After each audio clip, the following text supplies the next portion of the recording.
Observe and report, etc. Posted by SecurityRon on our No Sleep. Hey there, guys and girls. My name is Ron, and I work for a third-party security company in the northeastern United States that specializes in for the lack of a better term, unordinary kinds of jobs. I can't give you the name of our company because upon hiring, every employee is forced to sign a non-disclosure agreement that basically binds them to silence for life.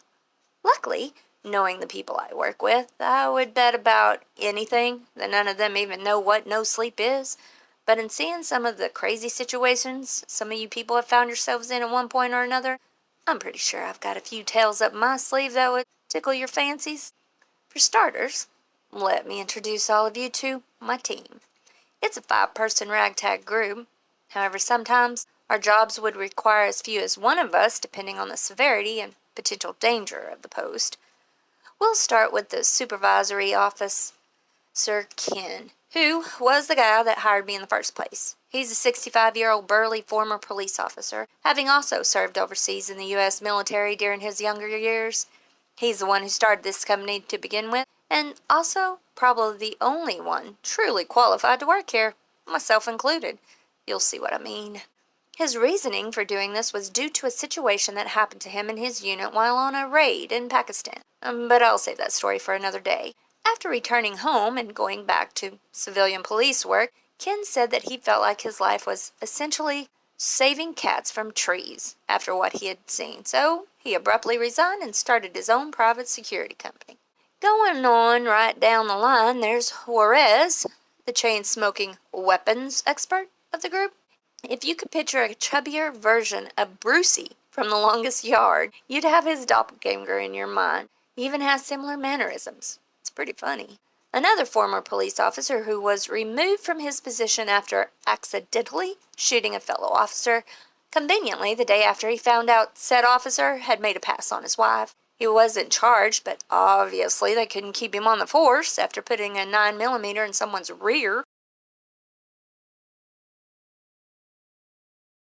Juarez went into a depression and gained about 50 pounds in a year. So if that incident hadn't ruled out future police work for him, his waistline did. He did, however, have an incredible penchant in regards to firearms and hand-to-hand weaponry, which made him at the very least a volatile but valuable addition. Next, there was Marjorie, or Marge for short, sweet and unassuming nurse who would do just about everything in her power to ensure the safety of anyone around her. Unless you get on her bad side, that is. She stands not an inch over 5'3" and has the cutest big brown eyes. But the second something happens to flip that mental switch for her, it's unlike anything I've ever seen, which you'll also come to see soon enough. She'll go off like a firecracker and leave a 5-foot path of destruction in her wake that would floor even the toughest of brutes. Luckily for me, I do a great job at staying on her good side. Then there's Mike. And here's where you might start to think I'm pulling your chain. So, Mike and Kevin were friends from their military days, went through boot camp together, whole 9 yards. Unfortunately, Mike was killed during the Pakistan incident, as those of us around the office have taken to calling it. It really only scarred Ken. They were practically brothers. Until one day, Mike showed up at Ken's door, entirely unscathed, still in his military outfit. He looked exactly the way he had before their platoon deployed for that mission. Or however you word it, I'm personally not a military man, so I'm hopefully getting my phrasing right. The only kicker was, it was 40 years after Mike had passed away, and he looked as if he hadn't aged a day. The only difference was that, according to Ken, Mike wasn't really the same Mike.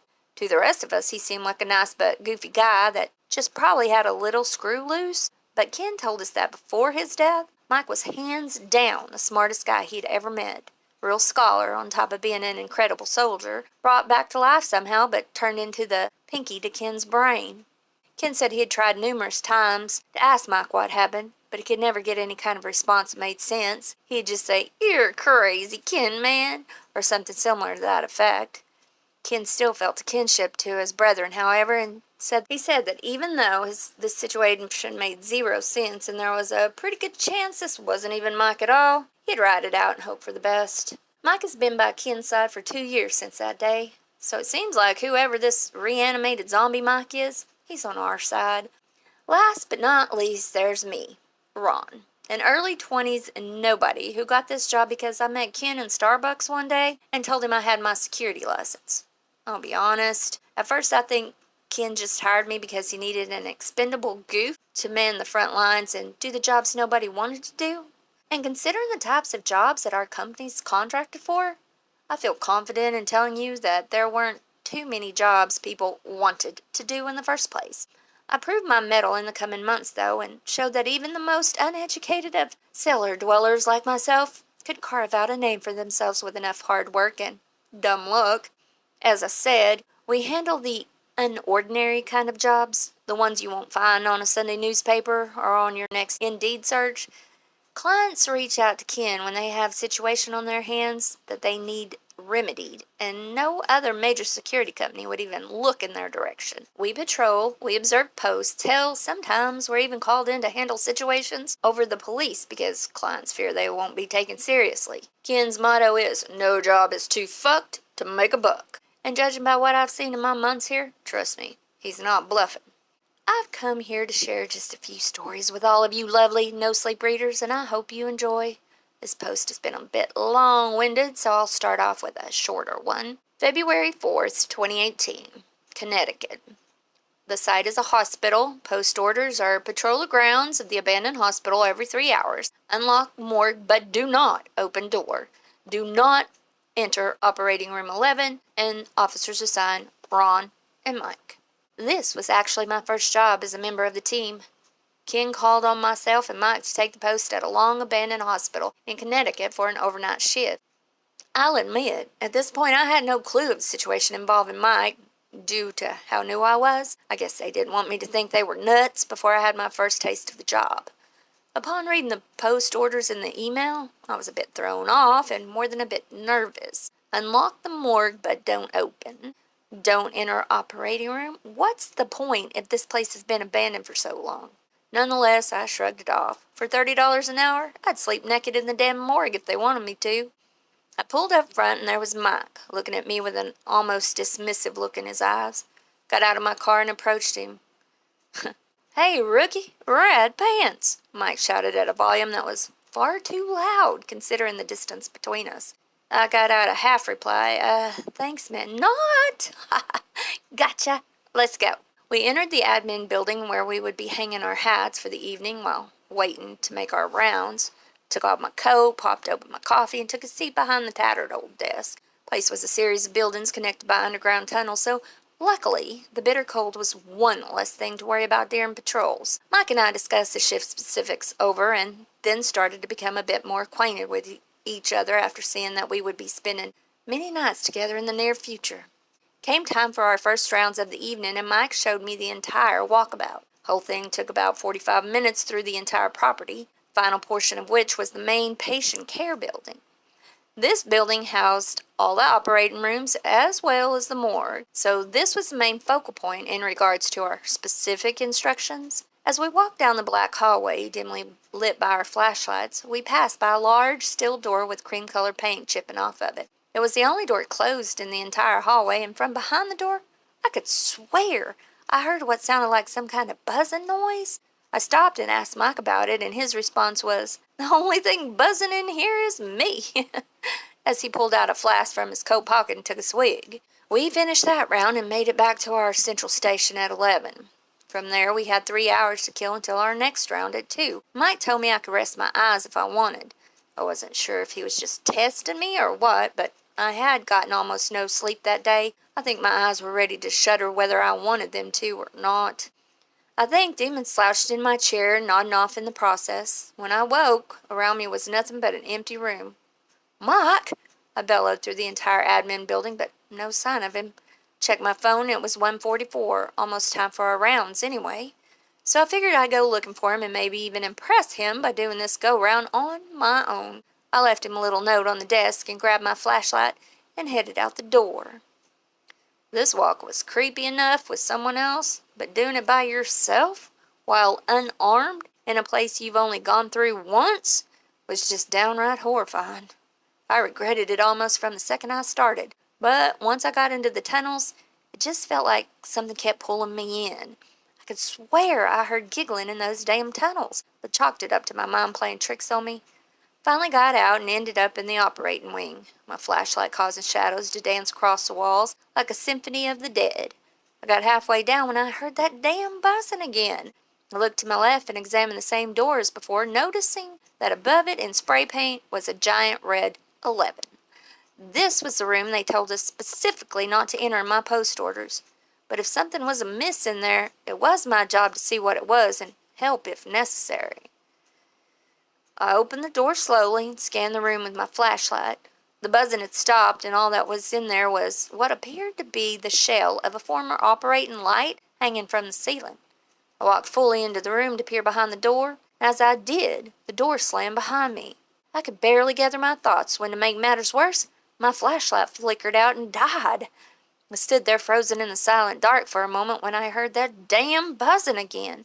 Only this time, it was from right beside me. In an instant, a bright light from the center of the room flashed on, and standing in front of me was a man in a doctor's apparel from what looked to be from the 1930s.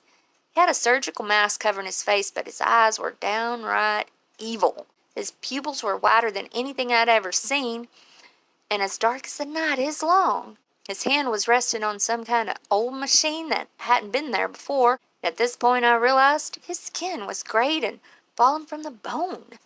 To his right was a chair with leather straps underneath a now fully lit operation lamp, and two nurses that shared similar expressions on their faces.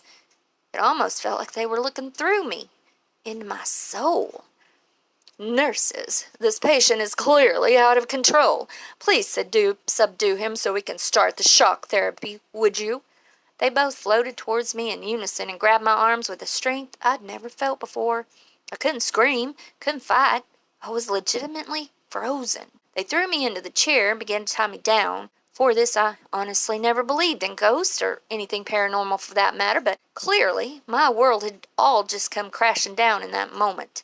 The doctor powered on his machine and went to strap my head into it. I accepted that I was most likely about to die, when Mike came bursting through the door wearing a similar outfit to the doctor's. "He isn't your patient, he's mine."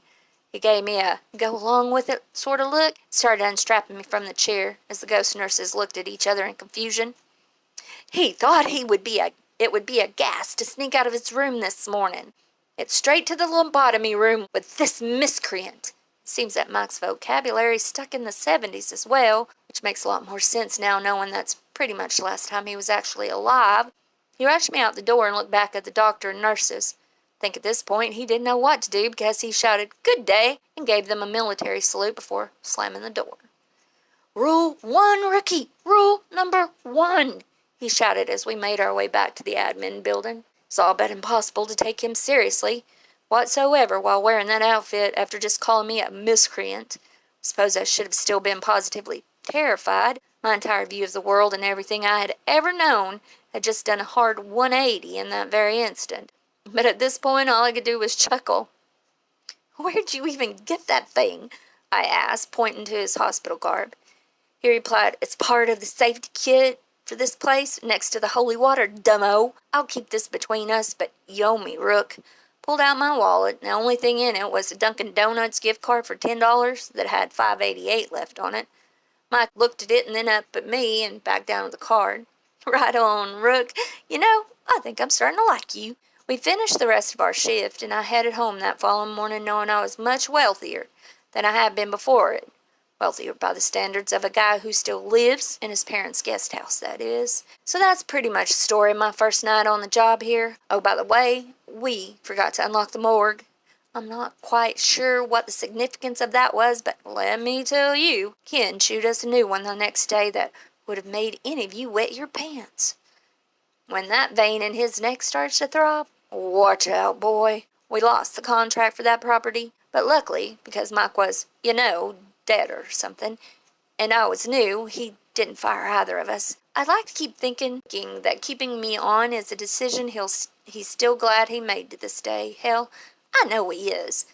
This has been almost therapeutic in a way. So thanks for reading if you've made it this far. I've got more stories for you guys. If you'd like to hear them, just let me know in the comments. And either way, this is SecurityRon telling you all to stay safe, stay sound, and stay secure. Hey guys, your friendly neighborhood security officer Ron here again. I have to start by saying I was blown away at how many of you guys were interested in my first story. There's some pretty crazy stuff on here, so figured my line of work would be pretty much more of the norm to all of you. It seems there's also a bit of mistrust in Mike amongst you readers, and I just want to assure you that in the 10 plus months I've been here, he's been nothing short of a lovable, albeit a dimwit and presumably dead guy. Following this entry, our team is going out on a full staff mission somewhere in Maine near the U.S.-Canada border. Maybe a few days before I can share another story because of this, which is why I wanted to make sure to give you guys another good one before we set off. If the trip is anything seriously noteworthy, you'll all be the first to know. With that being said, let's get right into our next story, shall we? March 11, 2018, New York. Site of pharmaceutical research. Post orders assume security duties in guard shacks located adjacent to 2 loading bays and main entrance. Scan CCTVs for any suspicious activity. Officers assigned Ron, Juarez, and Marjorie.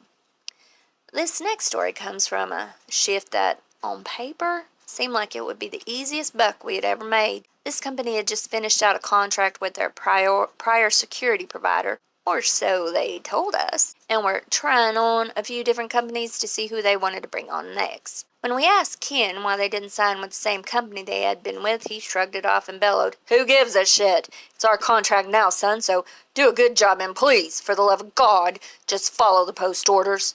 I nodded and headed into the company van. Luckily for our longer excursions, they handled our transportation, so I didn't have to put this wear and tear on my crappy '01 Elantra. I drove for this trip because Juarez's license was suspended after he got a DUI last month. Best part is, when they pulled him over, he was only in his underwear, socks, and a security hat. You know, the essentials.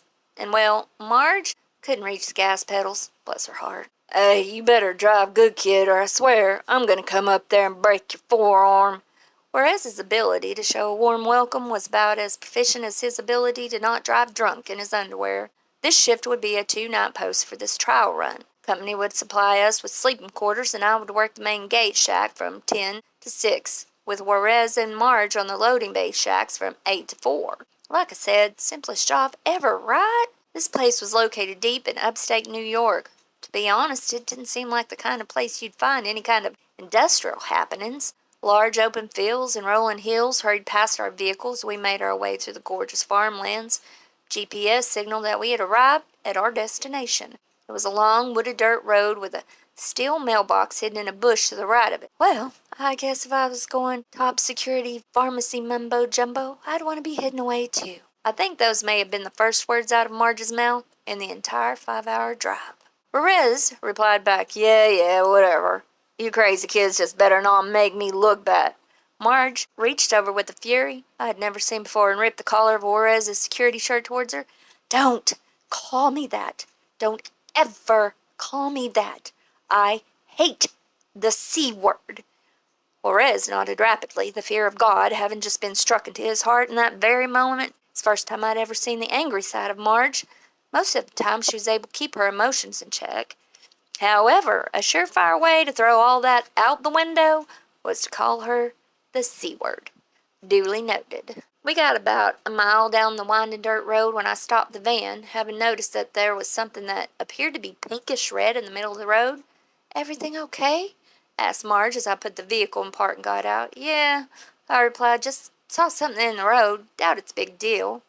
The object was about 2.5 inches long. If not for the bright color of it, I probably would have drove over it, not even thinking. As I approached, I also noticed it gleam slightly in the little amount of sunlight that the trees would allow in. That's when I got close enough to realize what I was looking at. A tongue. A still bloody, maybe human, maybe not. Sorry, I wasn't a tongue expert at the time. Tongue. "Yo!" I shouted as I fell backwards, backpedaling towards the van. "What is it, huh?" asked Juarez. "A fucking tongue, man. It looks like whatever it belonged to just lost it pretty recently, too." Juarez peered out the front windshield and then back at me. Oh, well, better their tongue than their lung. Come on, we're going to be late. Then I'll have to give you a knuckle sandwich. I rolled my eyes as I started up the van and headed further down the road. After about another mile and a half of dirt and rocks beneath our wheels, we came up on the building. Your average run-of-the-mill industrial building at a first glance. Main entrance guard shack was the first stop. We swiped our credentials into the scanner and made our way inside to meet the man who contracted us. There was no guard in the shack during the day. I thought it was weird that they only wanted someone on post at night. We walked in and were instantly greeted by a bald man in a white lab coat. His eyebrows were either the exact color of his skin or just entirely non-existent. I'd go with the latter. He wore a frantic, almost shocked expression on his face, like if someone wore the permanent expression of the split second that they walked into their own surprise party. "Dr. J, nice to meet all of you," he exclaimed. I couldn't help it. "Dr. J, oh man, I'm a big fan. Skyhook, baby." The joke will either resonate with you or it won't. Needless to say, in the company I was currently surrounded by, it did not. "Well, yes. Anywho, you've received your post orders and ours. Enjoy the fully stocked fridges in your dormitory, located to the left of the east side loading bay." As we were walking out the door to prepare for our first day evening shifts, Dr. J stopped us. "Very quickly, will whoever is working the night shift at the entrance please stay a moment longer?" That was me, so Juarez and Marge headed out as Dr. J's demeanor changed to a much more focused, serious one. "Listen to me carefully," he whispered as he handed me a loaded 9mm pistol and 2 clips. "There's people out in that forest, very bad, sick people. People that will try to fool you and harm you and even kill you in order to get past you and into this laboratory. You must prevent that at all costs. If you do, the contract belongs to your company." I knew this was my big chance to prove to Ken that I belonged on the team, so I nodded sternly and walked off. Hell, if I could survive Demon Ghost Hospital employees, a few force freaks would be a breeze, especially seeing how I was armed this time. Made my way towards the employee dorm and settled in for a brief nap. Knowing I'd be up all night, I wanted to be as spry as possible for my shift. When I awoke, Marge and Juarez had just returned from working their shifts at the loading bays. They said it was cake work, but something in Marge's eye told me there was more to know here. After Juarez headed into the shower, I approached her. "Everything okay, Marge?" I asked. She looked up at me with those big brown eyes and replied, Yeah, I guess. I don't know. Something just seems weird about this place. It's just too normal, you know? Like, not at all something we should have been called in for." I resisted telling her about what Dr. J had just told me. I figured, why worry her? She could have the easy portion of this assignment while I took care of the real nut jobs. It'll be like a well-deserved mini vacation for her. Told her not to worry and just enjoy the money, along with the gorgeous scenery, and headed into the group shower to start preparing for my own shift. "Oh, man, I wasn't finished. I don't want you seeing my Peter, homie," Juarez exclaimed as I walked into the shower. Before that, I'd never heard someone call it that before. A Peter? Guess there's first time for everything. 10 o'clock rolled around on our first night, and I headed towards the shack with a 9mm tucked safely into my belt. I do have my pistol permit, luckily. Not that it really made a difference to Dr. J. Anyway, apparently, but it was good to know that I wasn't holding something entirely foreign to me as my only line of defense. Powered up the monitors, turned on the heat, and put a cup into the Keurig machine to make myself a nice hot cup of joe. First couple hours were a breeze, nothing out of the ordinary. Then 1 a.m. rolled around.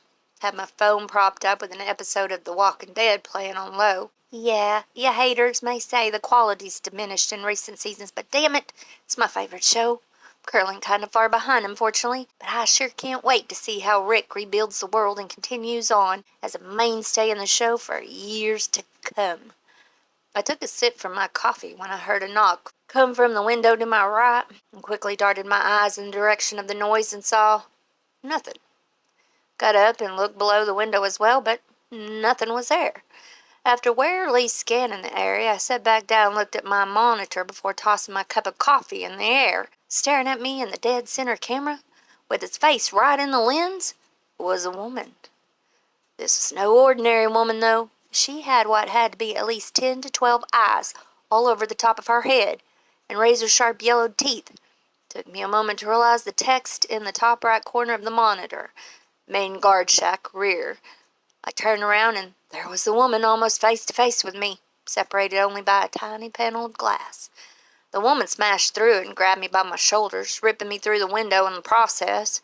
Shards of broken glass went raining down on both of us as she covered my entire head with her shirt. I didn't know if this was some kind of weird mutant mating ritual or what, but I knew I had to get out of this situation as soon as possible. Pulled a 9mm out of my waist and aimed it against the woman's eye, where her temple should have been, firing the entire clip into her head as green sludge and gray matter spilled out all over my clothes and the concrete. The mutant slumped and I pushed her body off of me. As I got up, I saw shadows darting into the forest, clearly having been spooked at what I just did to their weird spider lady leader. Yeah, you better run. Tell your friends, I shouted in victory, before puking on the ground in front of me from the smell of the brain excrement I was currently coated in. After dumping the body in the woods and finishing out my last few hours, I returned back at the dorm in the morning, and Marjorie and Juarez looked at me in disgust. What the hell? Did you take a dip in the porta potty or something, homie? Juarez said as he covered his nose and fled the room. No, just tripped while doing one of my rounds, right into a big old pile of cow shit, I presume, I proclaimed as I took off my shirt and hopped into bed.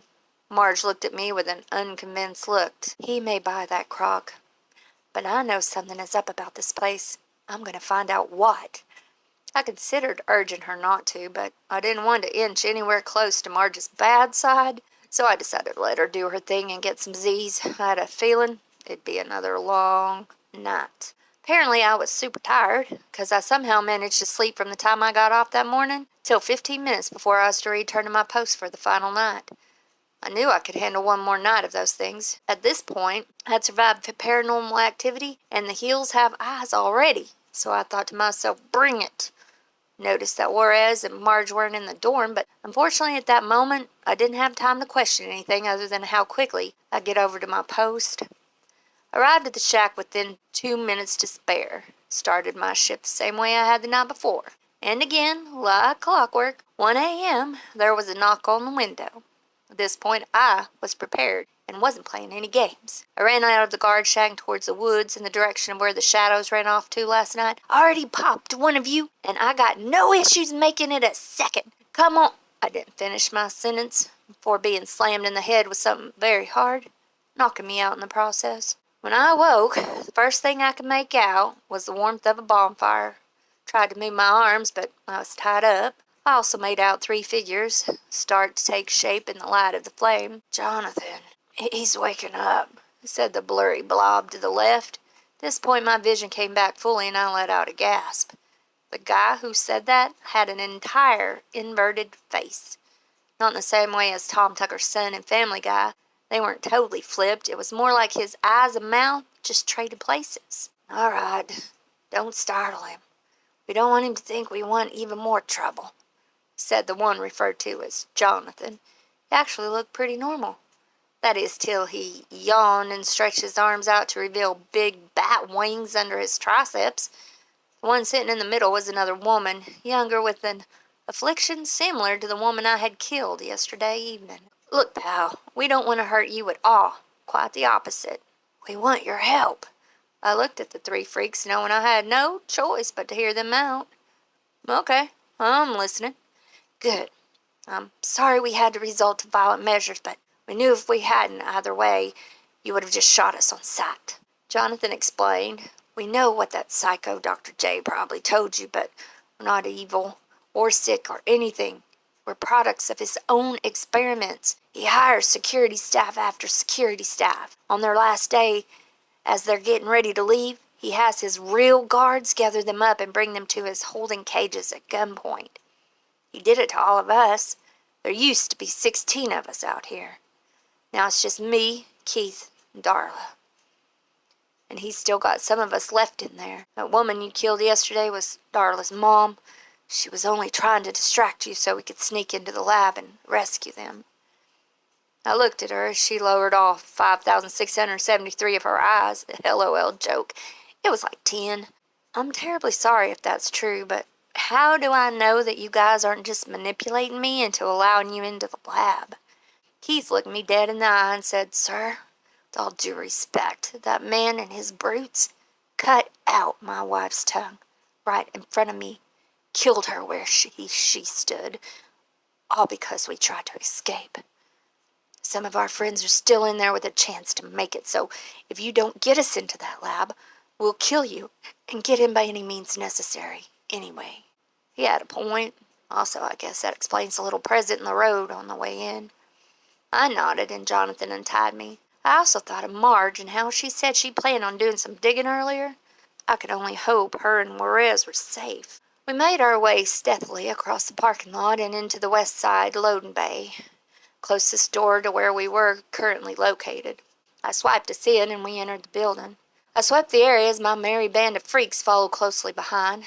Yeah, I almost felt a kinship to these people in a way. Minus the horrific deformities, mind you. But they were people on a mission to find their friends and return them to safety. I guess on that night our missions were similar. We burst into two large double doors and were instantly met with the barrels of AR-15 rifles. Nice of you to join us, Ron. I didn't think it would take you this long to come looking for your friends. Dr. J boasted with a laugh as the two gunmen lowered all of us to our knees. He hit a switch on the panel next to him and the wall turned, showing that Juarez and Marge were both restrained in the leather chairs, not unlike the very one I was attached to back in my first story. To my right, I also noticed a large cage containing 6 other mutated people looking on. Juarez had an IV in his arm and appeared to be heavily sedated. Hey, man, you gotta try this shit, bro, he yelled to me from across the lab. Oh, Juarez, don't ever change. The guards continued to hold us at gunpoint as Dr. J walked over to Keith, smacking him in the face. Marjorie looked at me with a scared glance, and I started to hatch a plan in my head, but needed to figure out a way to get the wheels in motion. You think you can stop me? He shouted. For 20 years I've been working day in and day out to perfect my serum, my liquid gold that turns mere humans into unstoppable bioweapons. I've never been closer than I am today, and I'll be damned if some tossed-out, failed trials and a chubby mall cop will stand in my way. He walked back towards Marge and sniffed her hair like a real fucking creep, then turned back towards us. Now, you 3 will join the rest of those goony rejects as my test subjects. I'm on the brink of a scientific breakthrough, and I think you may even be the last subjects I need. I'm going to be rich, and the entire world will know the name of Dr. P. Jerker. At this moment, the entire room broke out in a thunderous laughter. One of the mutants shouted from the cage, Wait, P. Jerker, what's your first name? He replied, Well, if you must know, it's Peter. Why? At this point, even his own gunmen started to snicker as Juarez shouted from his restraints, Peter Jerker, yo, mama named you Peter Jerker. The entire room was in tears from laughing so hard as the doctor started to blush.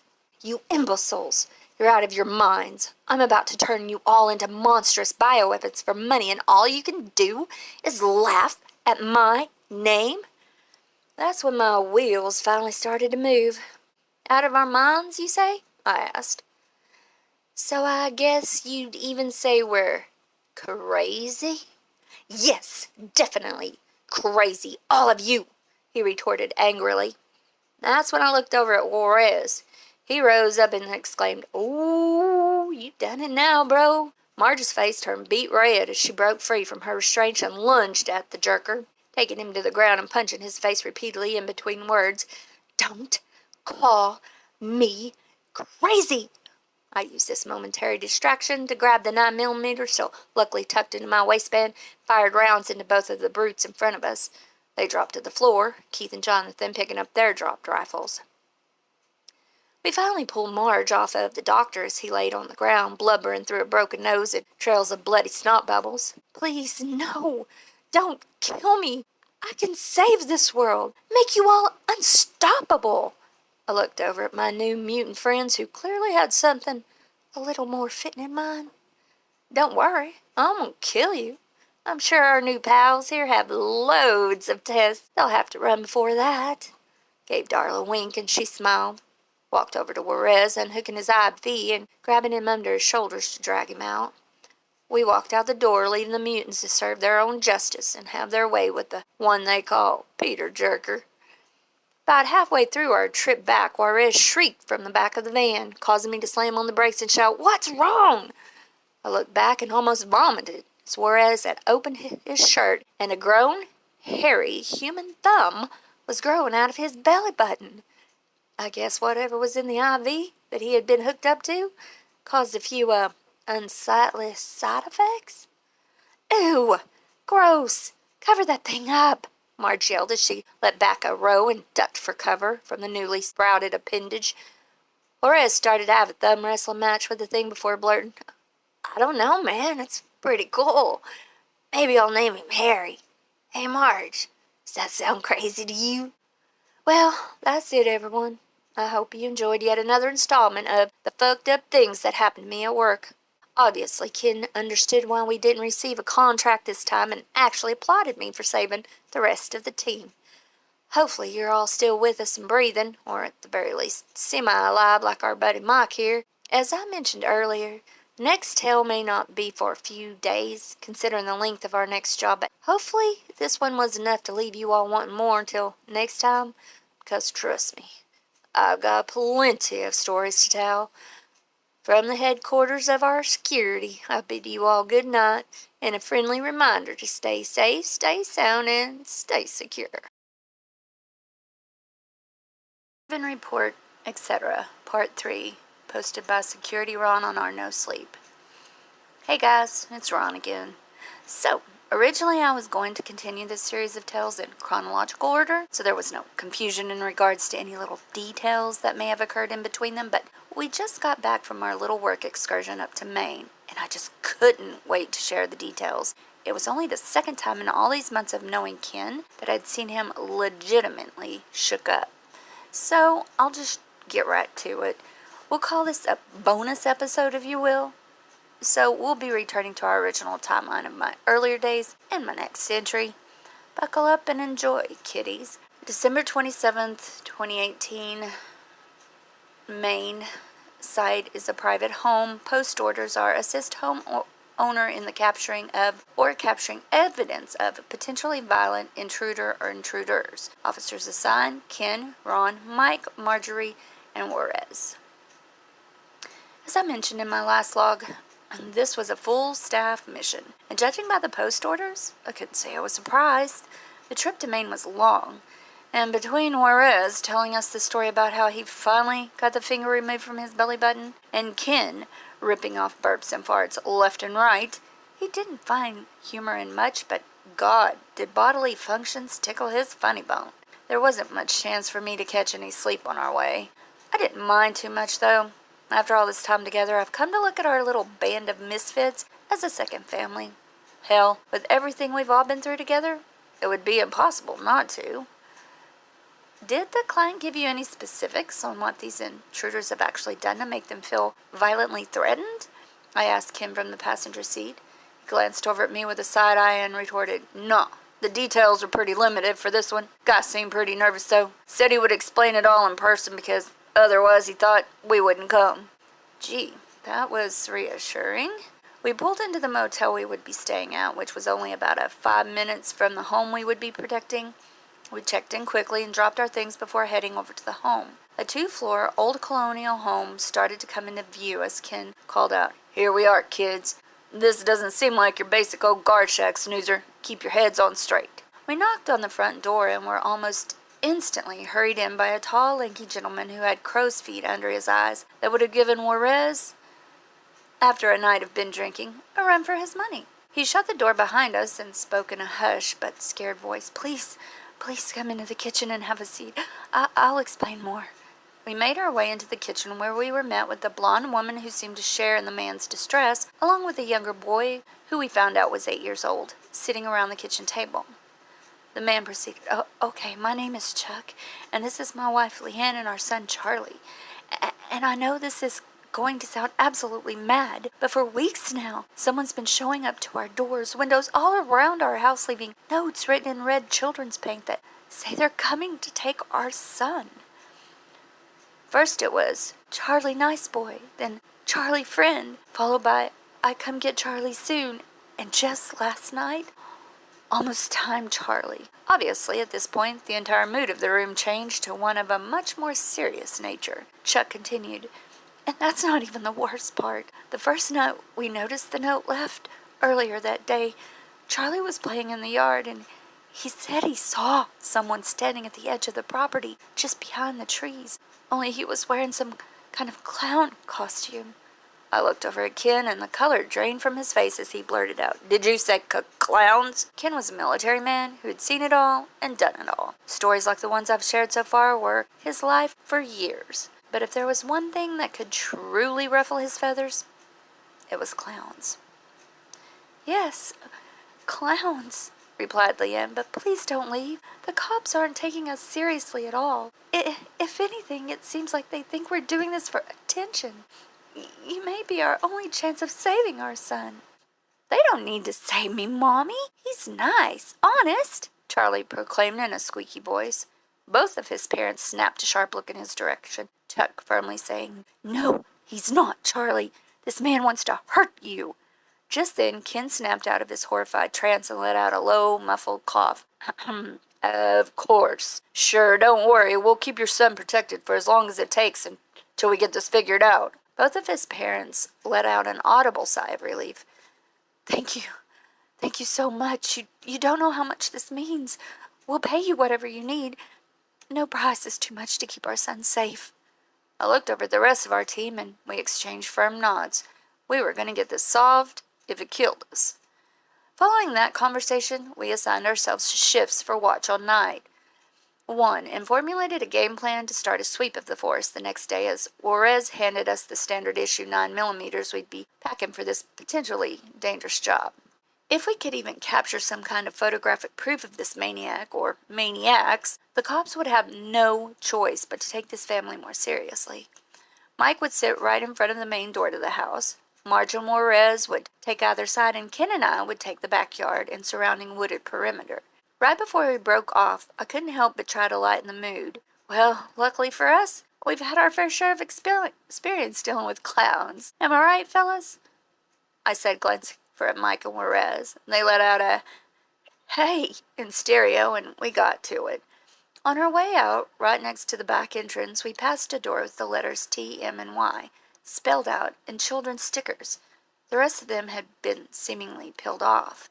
Night one was, per usual on these trips, pretty straightforward at first. A few twig snap here and there, some phantom breezes, but besides that, not a peep.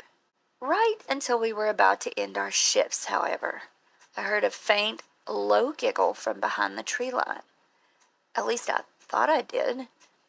I flicked on my flashlight and unholstered my weapon, taking off in a semi-sprint towards the noise as Ken noticed and followed closely behind from the other side of the yard. I got all the way into the wooded area and scanned the entire thing with my flashlight. No one in sight. I turned around to look back towards Ken when, on the tree in front of me, I saw a note written in red paint. "You no fun. You leave or they'll all die." Swung my head back and called out, "You're not getting away with this." At this point, we all knew, if we hadn't already, that this was much more serious than your everyday average specter in the night.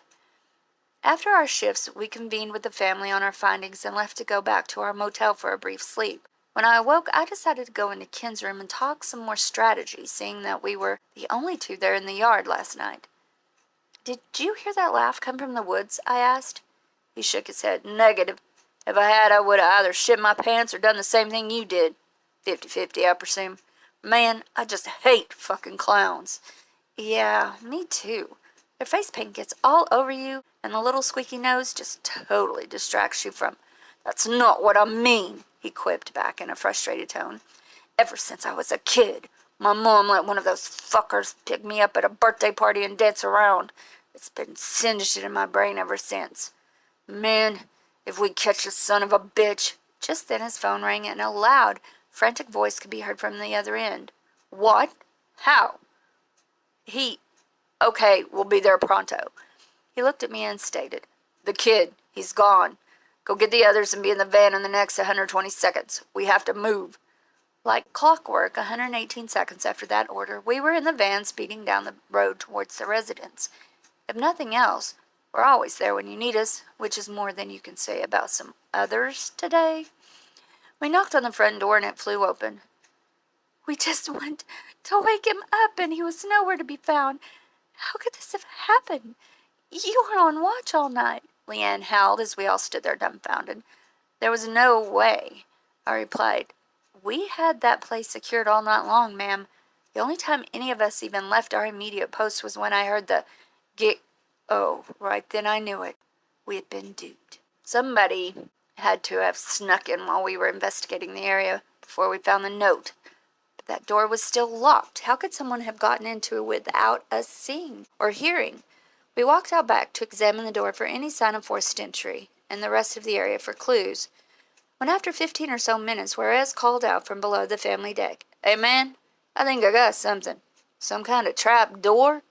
We all walked over and were met with an absolutely horrifying scene. Juarez apparently had forgot to put on his underwear that morning and was on all fours examining the door. Man, I never knew something could be more traumatizing. "Juarez, put that damn thing away before you blind us and let me have a look," bellowed Ken. Juarez squirmed out of the small opening in the house, almost getting stuck in the process before standing, pulling his trousers up with a few good jerks.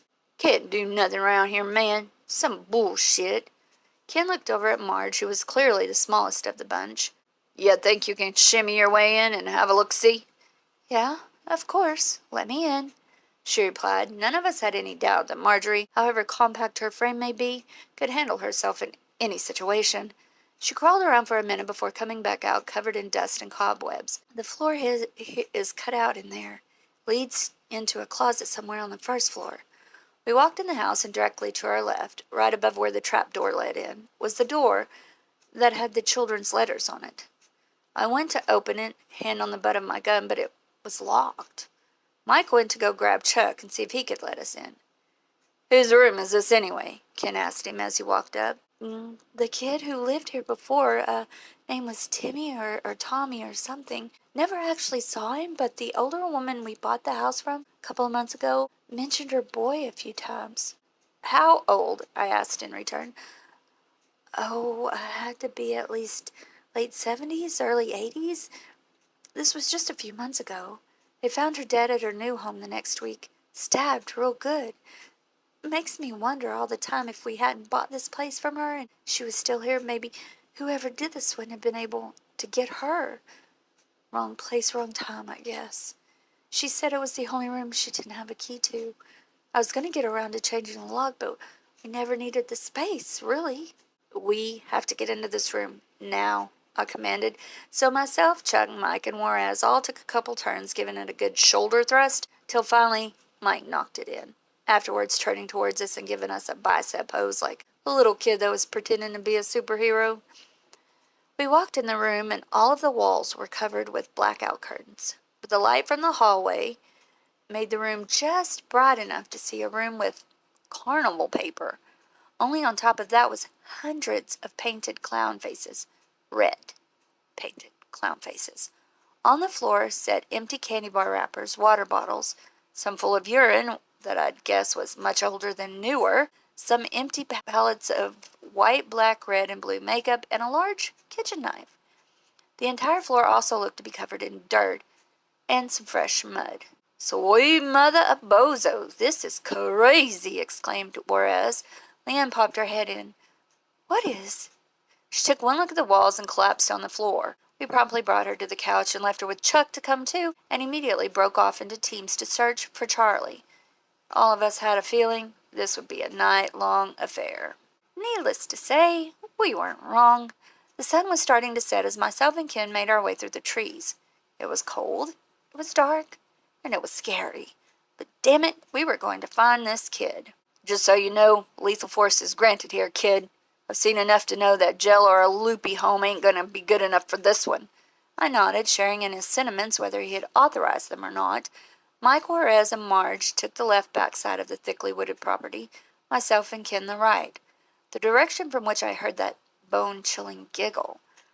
After almost an hour, we came up on a 10 by 10-ish little cabin with a wooden plank above the door that read, Fun House, with a giant smiley face next to it. Ken and I both looked at each other. No words were necessary, but if they had it, it probably would have been, well, fuck. We have no choice, do we? We proceeded towards the shack, and I kicked the door in, clean off the rusted hinges, and almost fell right into the hole in the floor. There was a wooden makeshift ladder that led down to a cavern. We could see flashing colored lights bouncing off the cave walls from deeper in. Now or never, I thought as I headed down first, keeping my head on a swivel the entire way. I waited for Ken to make his way down and saw an opening at the end of a 20-yard tunnel where the lights were originating from. From the ceiling hung the heads of some of the eeriest clown and baby dolls you've ever seen. Some of them with the eyes and mouths ripped out, and all of them incredibly dirty. As we made our way in, we could also hear what appeared to be heavily distorted carnival music. When we finally reached the inn, we were met with a room consisting mostly of mirrors with bright lights shooting in every direction and a mini spotlight on a wooden stage that looked like it was constructed by third graders. Welcome, one and all, to the family circus, we heard a voice shout from behind the stage curtain, and a disgustingly hideous man in clown paint stuck his head out, the paint around his mouth heavily smudged with saliva as he exposed 2 or 3 rotted black teeth. Please, please keep looking. It's almost time for the main attraction, the monkey boy, he gleefully remarked as he poked his head back into the curtain. We heard some angry shuffling before the curtain flew open, and there was Charlie, covered from head to toe in glued-on fur from a stuffed animal, luckily. He crawled out on stage as the hideous clown followed very closely with a large knife in hand, skipping and clapping, his hands in the eeriest way you could possibly think of. Now, show them what I taught you. Go through the hoop. Charlie, with tears streaming down his cheeks, crawled through the hoop set up on the stage with very little effort, probably in shock while having to be part of this psychopath's carnival of terror. No, no, no. You're doing it all wrong. This isn't how I showed you, you little fucking shit, he screamed before closing his eyes and taking a deep breath. Sorry for that, folks. You know how tough it is to find good help these days. I'll get right to the grand finale. A magic trick. He twirled the knife between his fingers before saying, I'm going to do something right before your eyes that you've never seen. I'm going to make Monkey Boy disappear. He threw his giant, hulking frame towards Charlie, and just as he was about to mount the boy, Ken and I unloaded 17 rounds from our 9mm in total, 14 of which hit their mark. Turns out the only one who disappeared that day was the sickest fuck we'd ever come across. We scooped up Charlie and made our way back almost an hour to the home, where we met up with the worried parents and the rest of our team. Leanne came charging towards us before throwing her arms around Charlie. Oh my God, are you okay? We were so worried, baby. He looked at them and shook his head. Yes, but the sad part was knowing that after this, that kid wouldn't be okay for a long, long time. Turns out the guy was indeed the one who lived in that room during his youth. The name was Tommy. He was locked up in an institute at a very young age, but broke out and lived in his mother's home for years without her knowing or guessing. When she left, he got angry and went to her new place to kill her. It seemed like he had been still living there secretly without the family knowing, which is horrifying in its own right. To live in a house for months and have no clue that just a few feet away lived a crazy middle-aged clown murderer? Oh, yikes. So, that's the main story, folks. Hope it was a good read for all of you, seeing how it took a pretty big toll on myself and Ken. Some things in life you just can't unsee, unfortunately. This night was definitely one of those. You know, it's so crazy. Most of us on here have dealt with ghosts, ghouls, goblins, you name it, but at the end of the day, the scariest thing is always people. Monsters are monsters. You expect them to be evil and scary, but not people. Yet they're usually even worse. Hopefully I didn't trigger any of you color phobics out there with this one, and as I mentioned, our next story will be back in the regularly scheduled chronological order. Thanks for sticking with us, and until next time, this is your favorite guard, Ron, reminding you once again to stay safe, stay sound, and stay secure. Part 4. Hey everybody, just wanted to start out by saying I hope you all had a fun and safe New Year's Eve. May this new year bring each of you loads of joy and good fortune. It also seems like you guys really enjoyed my recounting of our little trip up to Maine to stop the love child of it and Michael Moore from stealing Charlie from his parents. I've still had a bit of trouble sleeping the past few nights thanks to that sick fuck. Unfortunately, some of these cases leave much more lingering effects than others, which brings me to my next story. Like I said, we'll be back to our regular chronological order here. Following our job in New York with good old Dr. Jerker at the end of last winter. Enjoy. March 29, 2018, Rhode Island. Site is at the harbor. Post orders protect commercial night fishermen from potential dangers at sea. Officers assigned Mike, Ron, and Juarez. The next job was right off the coast of Rhode Island. Ken had been called by a local fisherman because he said he needed protection from the sea, as he put it. We chalked it up to not much more than an old salty sailor who probably got lonely fishing by himself at night and figured it would be an easy gig, which seems to be a common trend in jobs that are anything but. Spend a few hours out at sea with the old man, probably hear some interesting stories, and head home in the morning. Simple, right? We arrived at the dock to convene with the man about an hour before he was ready to set sail. He wore the classic yellow raincoat you'd picture any old sailor to wear, along with a very dirty captain's hat and an old gray t-shirt that had more holes than Swiss cheese. He also had a glass eye, which was a little freaky, but it also kind of added to his whole grizzled veteran of the sea look. "So yeah, boys, I just need you to come out here on the water with me. Never know what could happen out there when it's just you and the waves." The words covered with a growly low tone. This threw me off a bit. The way this guy looked, I would have figured he could take down Jaws with his bare hands. What would he have to worry about out there? He gestured us towards the boat and gave us a little tour. The vessel was a grayish blue that had more of its fair share of rust, barnacles stuck to the side of it, giving it an eerie, almost abandoned look. "This here is the SS Irene. Been my girl for 24 years now. Hasn't skipped a beat," the sailor proclaimed. At this point, I broke off from the other three and started doing my own little walk of the ship. I strolled past and noticed inside the cockpit? No, that's planes. Well, whatever you call the area you operate the boat from, were 3 shovels. I wasn't really sure what we would need shovels for when we're going out on the water, but it wasn't something I was ready to pull a gun and start asking questions over, especially considering we didn't even have them for this trip. I mean, hell, why would we need them? Yeah.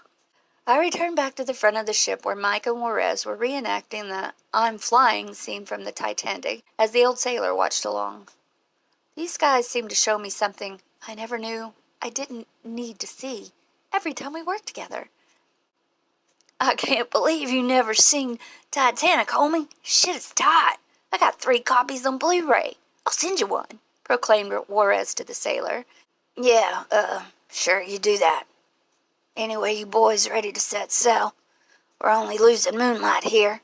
We nodded, and he walked over to the controls to start up the boat. "By the way, we never got your name, sir," I said to the sailor. He looked at me and grinded his teeth. "That's because I ain't told you. I'm not big on personal stuff. Let's just go." As we got out into the open water, the moon reflected off the vast ocean, casting a soothing light over the boat. It was about the last moment of peace we would have on this job. We anchored down in a spot far away from the shore, and the nameless sailor put out a pole and started to cast. I quipped, "Isn't there a much easier way to do that? How do you make money fishing with one line cast and no net?" I mean, I'm not a fishing expert, but I knew enough to know that wasn't at all practical. "Truth be told, doesn't matter anyway. I'm no fisherman." My heart sank as he tossed the pole into the water, turning around and pulling a mini sawed-off shotgun from his waistband and aiming it at me. "I need your boys' help. Now, I don't want to go and shoot you, but I'm old and weak, and I can't dig on my own." "Dig what?" "For the treasure. My great-great-great-great-great-great-great-grandpa buried it on a little sandbar in the ocean. I know he did. I'm going to be filthy rich. If you boys just keep your trap shut, I'll cut you in on it."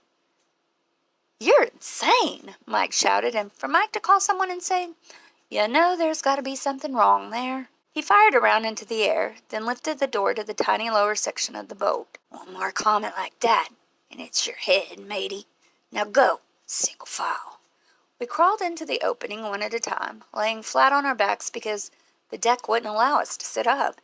It was basically more of a storage area, only we were the storage.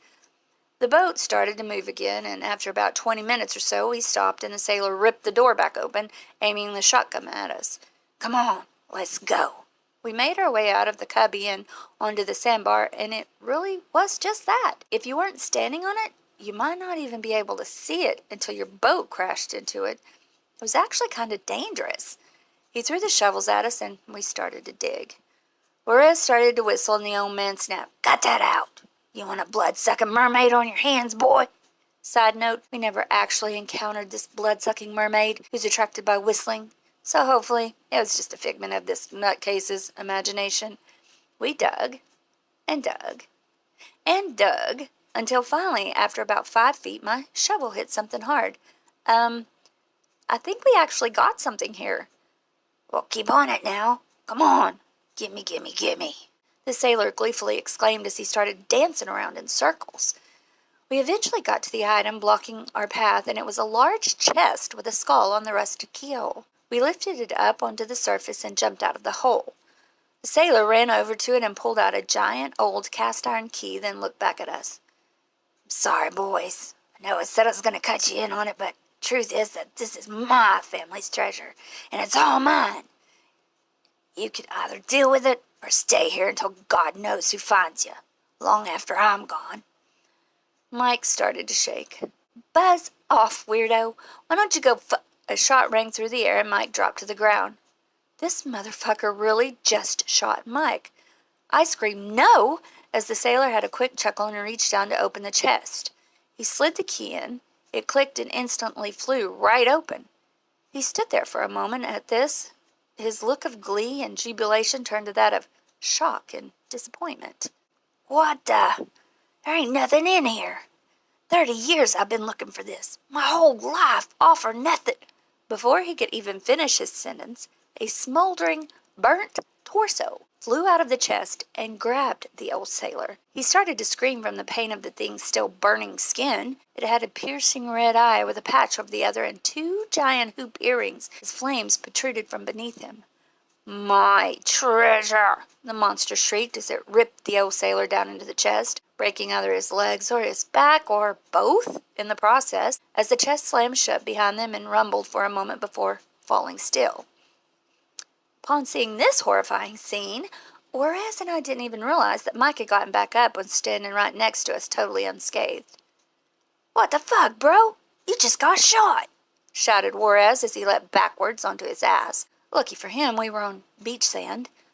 Huh? You're crazy, Juarez. Come on, let's boogie-oogie out of here. I could drive this boat in my sleep. Juarez and I just stared at each other for a second, with our mouths open.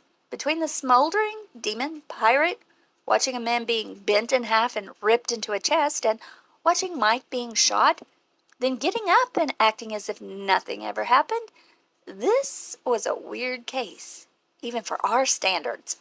We made our way back to the shore and into our van and decided after a strenuous shift that nothing sounded better than some diner food. So we pulled off the first exit we could find and hit a 24-hour joint for some delicious grub, Americana style. The waitress seated us and came over to take our order as Mike looked at us with a childlike, playful glance and announced, I have the fish, extra crispy. So, yeah, that was the day we found out Mike is actually kind of impenetrable to bullets. I know, weird as fuck. But hey, a valuable asset to have to any team.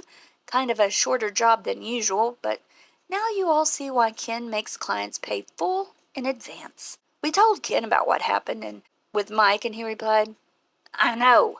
The second day he was here, he got a hold of my gun that I keep in the spare room dresser. Heard the shot go off, and when I went into the room, he was laying there on the floor with a hole in his head.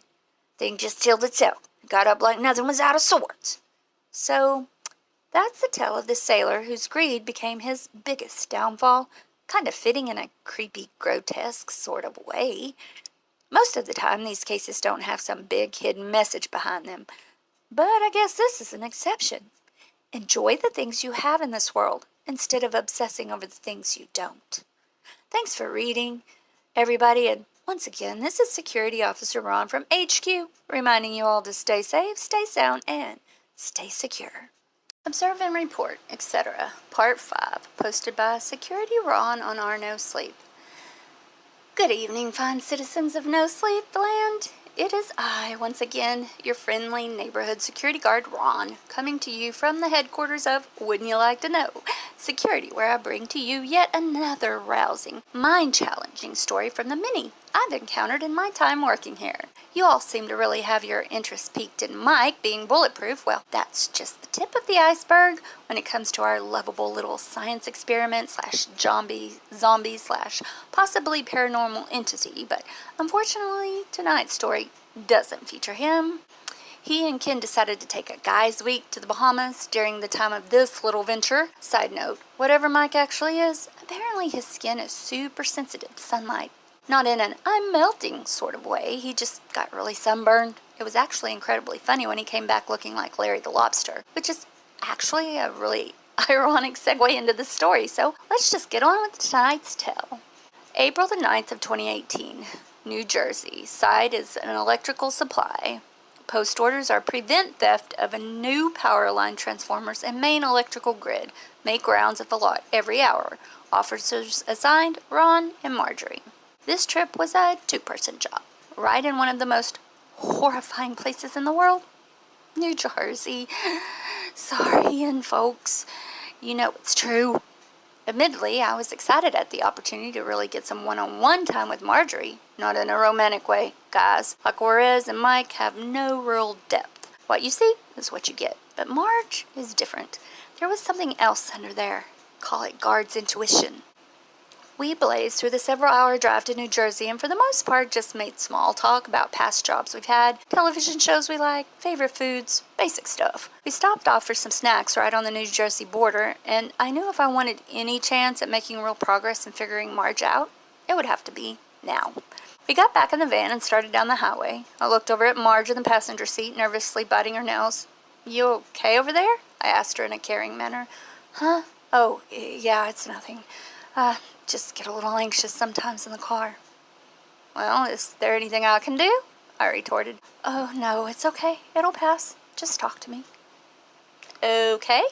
I knew this was my opportunity. So, last month in New York with old Dr. Jerkoff and in the car with Juarez, what about the C word makes you so upset? She looked over at me with a squinted hesitation. I just don't like it. It's not what I meant when I said talk to me.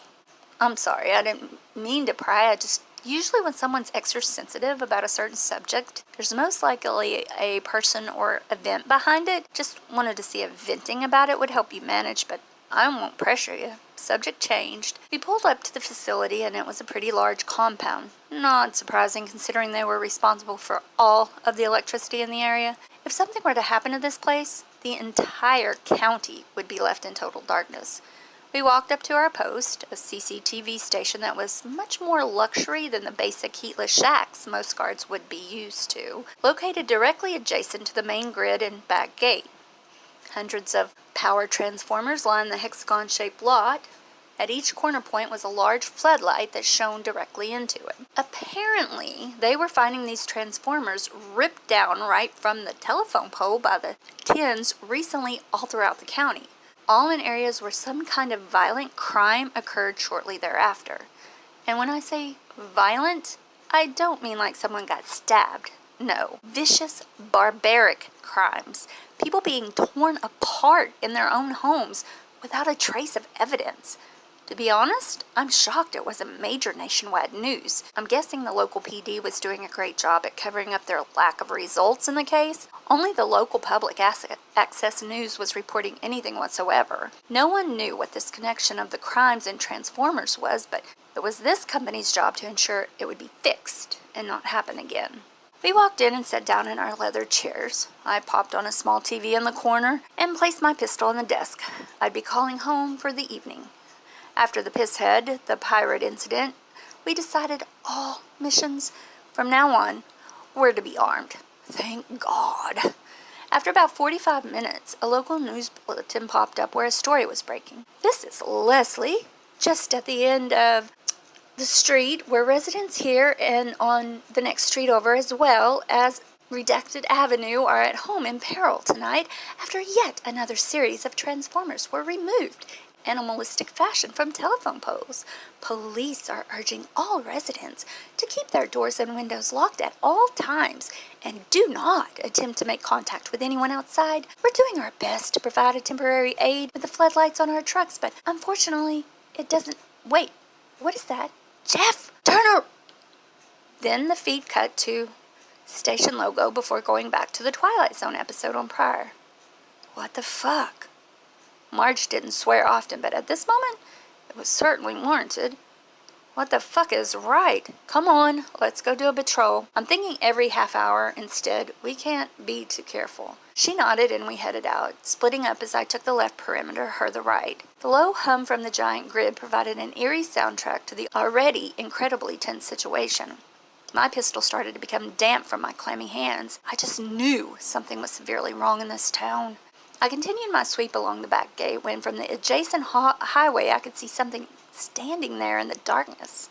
The silhouette of something large and hulking. It was hunched over with a really bad posture, and I could tell its head was to the side as if it were examining me from a distance. I almost called out when a car's headlights started to come into form. Just as quick as the shadow was there, it was gone just before the vehicle passed. Well, looks like we've got another long night ahead, I thought to myself as I finished my beat and returned to the station. Marge had already returned and was intently staring at the CCTV monitors as I walked back in. You know, even in a potentially life-threatening situation like this, still couldn't help but admire how cute she looked when her entire little frame, sitting crisscrossed in the way, 2 large leather swivel chairs. She was quickly becoming my favorite person to work alongside. I saw something on the highway, but it disappeared back into the trees when headlights approached, and it didn't look friendly. There's something going on here, I stated in a firm, try-hard voice. Yeah, I know. I keep hearing this weird screeching noise when I was patrolling, too. I don't see anything on the cameras, though. All we can do is stay sharp. We took turns monitoring the cameras and resting our eyes. As any guard will tell you, staring at a screen with 16 different cameras on it all day can be straining on the old oculars, to say the least. I saw a shadow dart through the trees from the backside camera, but unfortunately, due to the bright lights shining into the yard, I couldn't get a good enough look at it to see what exactly it was, even in slow-mo backcasting. Marge and I were both incredibly on edge at this point and just hoped that we were safe where we were. I mean, this whole place was lit up like a sports stadium. We had to be okay. A couple minutes later, another bulletin flashed on the television, this time in studio. We have some unfortunate news to break to all of you at this time. Leslie and the rest of her crew are the latest victims of whoever or whatever is savagely murdering our citizens. I ask of you out there, police, FBI, whoever, please help us. They're here now. We can hear them outside. Please. Carol, kids, I love you. Just then, the entire feed went static and never returned. At this point, something had to be done. People were dying left and right in this town, and no one was coming to help. Marge and I started to brainstorm anything at all we could do to help when it was time for our second patrols. We took the opposite routes of each other this time, so I scanned the right perimeter tree line. The bright floodlights practically blinding me as I attempted to see into the thick brush for any sign of movement. That's when I heard it, the screeching, only it sounded like it was saying something. Kill the light. Kill.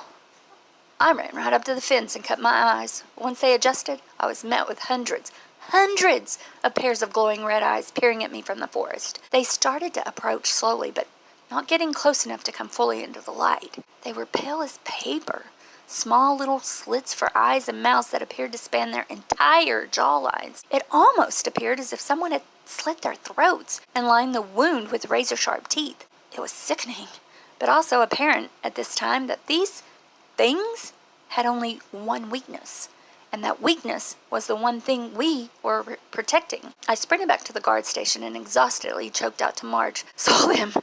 Red eyes, they're gonna kill us.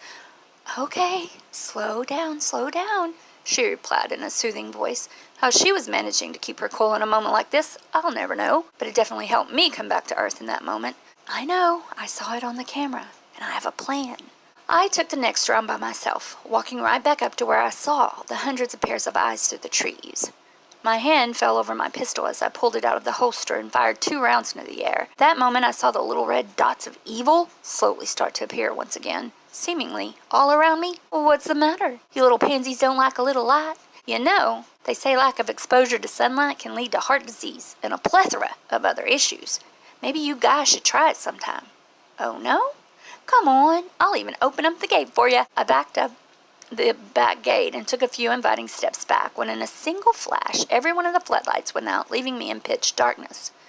The entire compound felt like it was experiencing an earthquake. As I turned around and started sprinting for my life towards the guard station, hundreds of rabid footsteps rapidly approached from behind me. I knew these things were charging at triple the speed I was. I lifted knee after knee, pumping my arms like I never had before as the station started becoming closer and closer. 50 feet away, 40, 30, 20.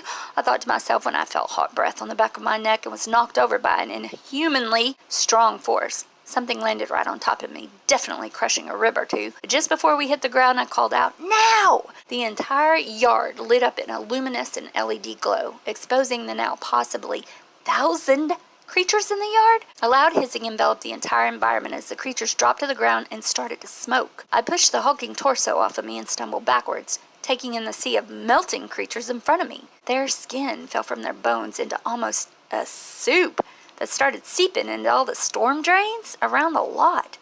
The matter bubbled and smelled like burnt rubber wrapped around baby shit, leaving nothing afterwards but a scattered mess of skeletal forms. Marge stepped out the door and looked down at me.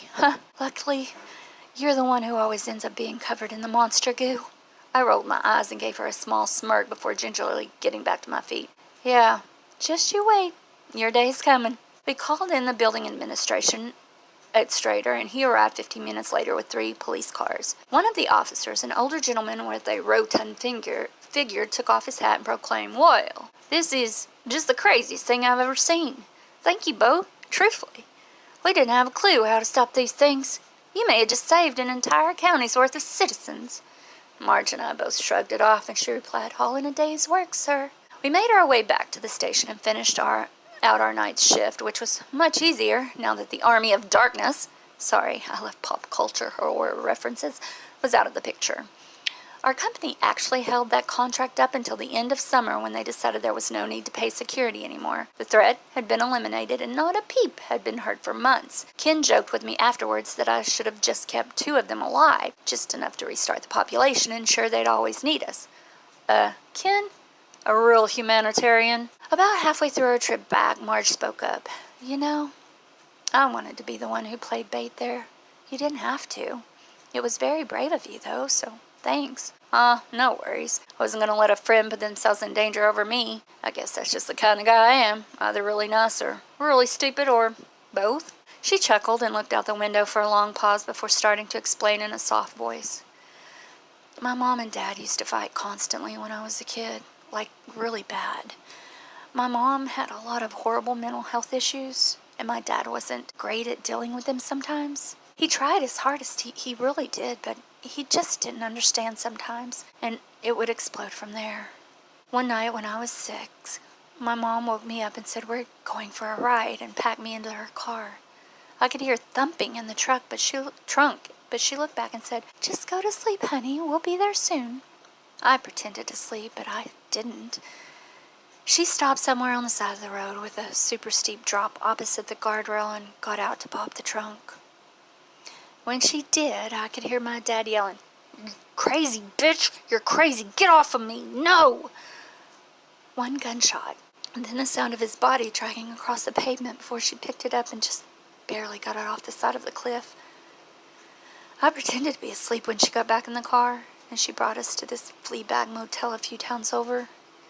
In the middle of the night, I snuck out and told the front desk worker what happened. He called the cops, and they came and arrested my mother. Ever since, she's been locked up in a mental institution. I've hated her every day for taking my father away, for ruining our family. And anytime someone calls me crazy, it makes me feel that maybe me someday, like I'm a psychopath outcast destined to repeat the sins of my mother. It just sets me off. I looked over at her with an understanding glance. I'm very sorry you had to go through that, but you are not her. You're incredibly caring, well-mannered, and one of the most downright nice people I've met in a long while. We all pick up bad traits from our parents, but you're in a position where you can use yours for good. Hell, if Dr. Jerker hadn't called you crazy, we may not be here having this conversation right now. I know it's scary, wondering if you share a similar future, but I'm here to tell you that you can make your own path in this world. No one can define that path besides the person walking it. She didn't say anything, just gave me the biggest smile I'd ever seen her wear. No words, yet in that split second, I could hear everything she was saying. So, that's it, guys. The story of mine and Marge's little bonding trip that went from guarding an electrical plant to defeating the savage creatures terrorizing a small New Jersey county. All in all, it was actually one of my favorite jobs so far, and one that went a long way in developing the incredible friendship Marge and I still have to this day. Good mental health is one of the most important factors of living a happy life, and it should always be a priority in yours. Take a de-stress day for yourself, go see a therapist if you need someone to talk to, do whatever you have to do to keep yourself from jumping off that ledge, because a lot of the times, like with Marge's parents, there's no climbing back up once you do. Thanks for reading along, and until next time, this is Ron, telling you guys and gals and ghouls to stay safe, stay sound, and stay secure. The Pakistan Incident, Part 6.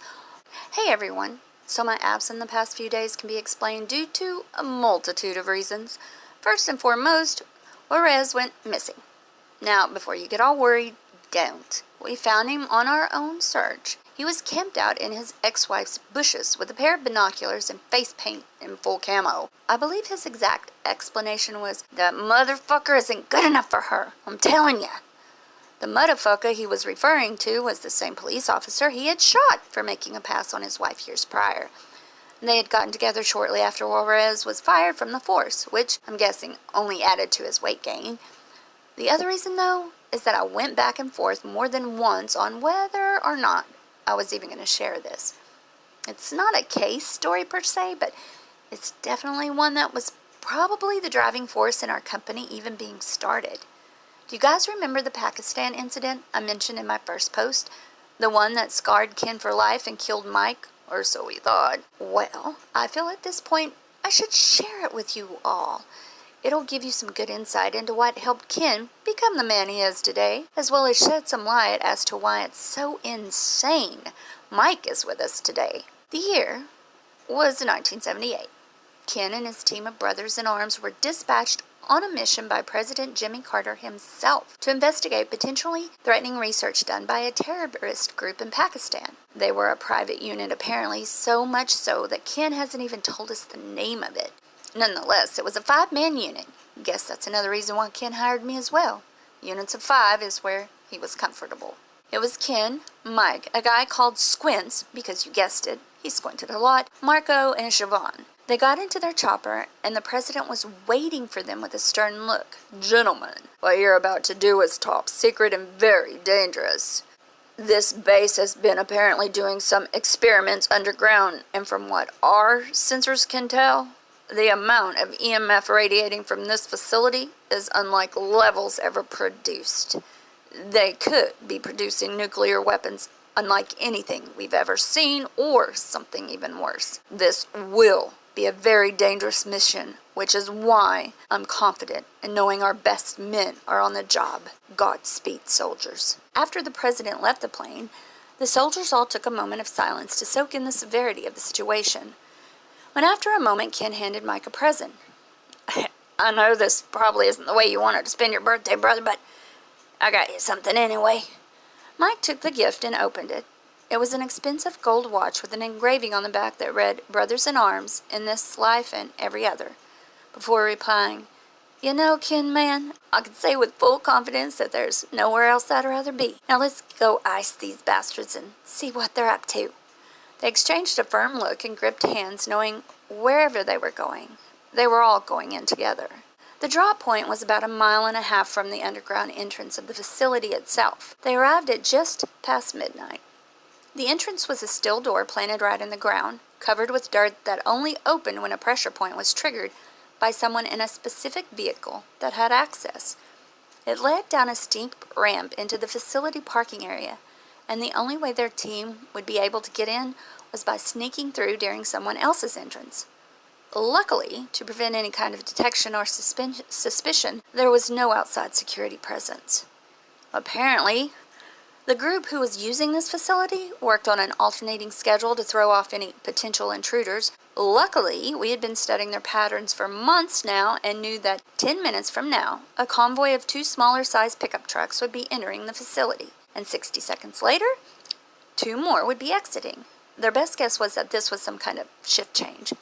Right on cue, the 2 pickup trucks pulled up to the entrance with a low, squilling sound, filling the wide Pakistani desert as the entrance came into view. Ken said the moonlight shined directly into it as if it were a beacon saying now was their chance. At that moment, their team rushed out from the bushes they were concealed behind and made a low dash for the pickup trucks. Mike and Ken successfully hopped in the back of one undetected. Squints and Marco in the other. Javon, a medic, was to remain outside as backup in case of any emergency. They pulled into the parking area and the trucks came to a stop, at which point Ken and Squints fired silenced pistols right into the back windshield of the trucks, killing the terrorists and stealing the key cards from around their necks. Ken said that was the one part he couldn't get used to, even with scum like this, just taking a life in a split second and then having to act like it's all just part of a day's work. He knew it was a necessary evil, just one he didn't particularly enjoy. They made their way into the facility and split off to cover more ground, Ken and Mike taking the main corridor. They entered each door slowly, revealing bunks and break rooms, nothing too out of the ordinary, till they reached the 4th door on the left. It was some kind of meeting room with papers strewn about. "So, what do you think they're doing in here?" Mike whispered to Ken as they swept the area. Ken, picking up one of the pieces of paper, replied, "RS-48, hypervolatile extraterrestrial trials. Is this fucking aliens or some shit?" Mike rushed over and started to skim through the papers as well. "Research logs, brainwave patterns, MRI scans. Whatever they're doing here, it's extensive. These research notes talk about mental manipulation, unbreakable skeletal systems, asexual species reproduction. Heavy shit." They returned out to the hallway and scanned the rest of the corridor, coming up to a large double-doored shed at the end of it. The sign above the keypad read, "Authorized only." But luckily for them, or possibly unluckily, the key cards they had swiped from the dead guards gave them all the authorization they needed. "Oh, that's right, brother," Ken stated to Mike as he swiped the key card and burst the door open. They expected to be met with armed militia or evil doctors like the Jerker or something, but instead, all they were met with was darkness. The door quickly shut behind them from the force of Ken slamming it open, and at that moment, the room was illuminated in a fluorescent glow. Pods as far as the eye could see, containing floating humanoid specimens, lined the wall. "What the fuck?" Mike whispered in a soft tone. They reached the end of the room, and a giant computer screen met them. All types of analytics and numbers flashed on it as it repeatedly cycled from subject to subject. Some of them we were able to recognize in the pods. The things had large heads that came to rounded points at the top, almost like Batman, but much, much larger and more round. Their eyes drooped downwards and extended almost to their mouths, where lipless grins exposed eerily human-like teeth as they slept in their pods. They had pot bellies but skeletal appendages. Long fingers lined their hands with nails that could have popped a truck tire, as Ken put it. Mike took a step back. "We gotta report this now, let's go." Just as they were about to reconvene with the rest of their team, Marco and Squints burst in panting. They kept running towards them when a loud crack of gunfire could be heard and Marco dropped to the floor. 10 men ran in shouting in a language none of them could understand. They took over firing rounds at the other 3 men as they took cover behind whatever they could find. They fired rounds back at the terrorists, managing to knock off 2 or 3, but still severely outnumbered. "Squints! Call Jovan!" Ken yelled from underneath the steel desk he had flipped over for cover. "I can't, man. Long-range walkies aren't working." Ken and Mike exchanged a look that he said only true brothers could know in that exact moment, and they each shot one of the pods, shattering the glass encasing two of the creatures. They dropped to the pod floor before getting up and surveying the area, walking around like toddlers having just learned how to stand on their own. The entire room stood in stunned silence as the beasts took one look at us, then at the terrorists standing in the doorway, and let out screeches that dropped us to our knees. The entire facility started to shake as chunks of rock started falling from the ceiling, and all of the other glass enclosures shattered in unison. The remaining creatures all awoke from their slumber like a group of children during nap time. A group of disgusting alien children, that is.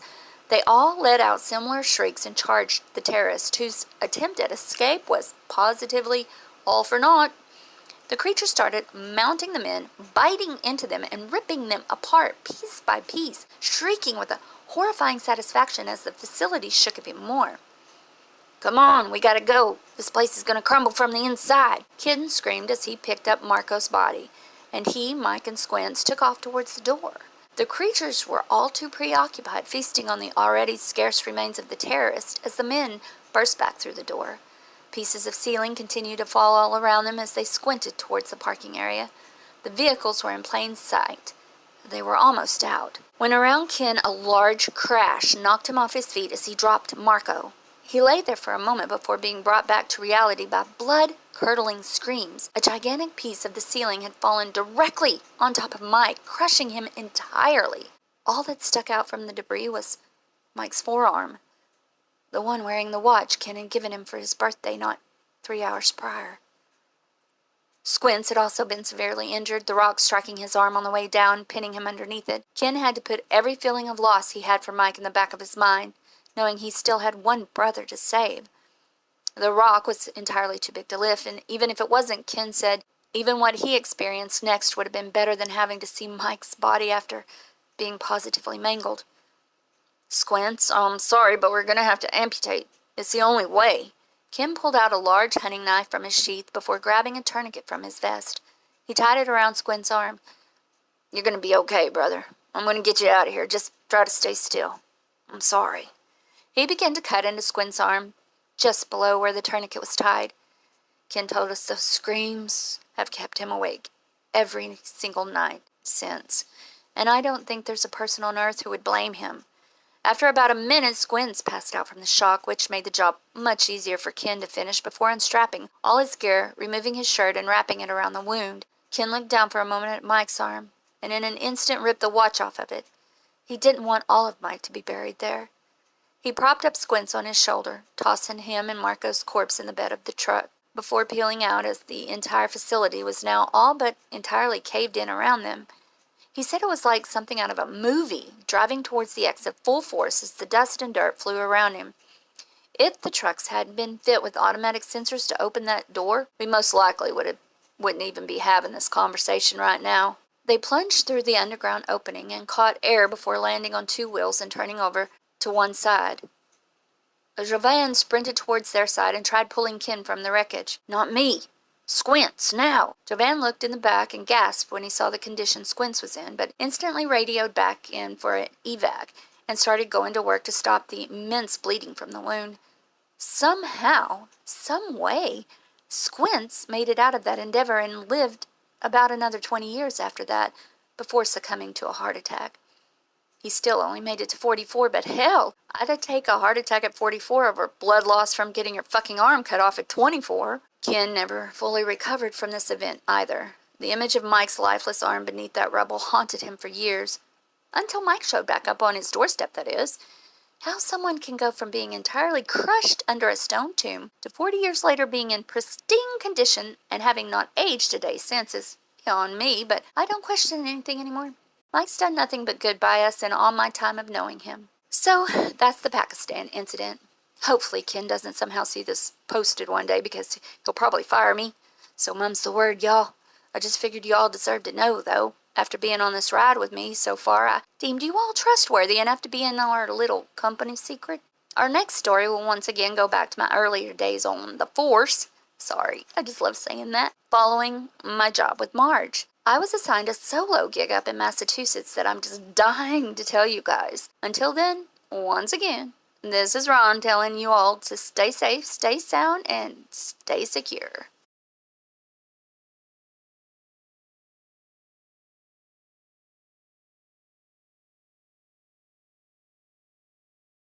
Part 7. Hey guys. So, we've sort of had a rough few days here at HQ. Mike has been really sick, which is pretty nuts considering that this is the guy who can recover instantly from taking a shotgun shell to the chest. Because of this, we've all had to step up in order to cover his hours, and needless to say, it's been taxing. Ken hasn't gotten too much into detail in regards to what's wrong with him, only saying that his days of cleaning his military buddies' puke off of carpets after long nights of drinking had surely come in handy before he finally brought him over to Jonathan's house. Yes, that Jovan. After Jovan's military days, he started specializing in caring for the less needy that didn't have the insurance to go to a real facility. But even with insurance, Mike couldn't just show up at some hospital. I mean, I can't imagine the look on the face of the nurse that has to do intake for a patient that's been dead for 40 years. Hopefully, he'll feel better soon, but in the meantime, another tale.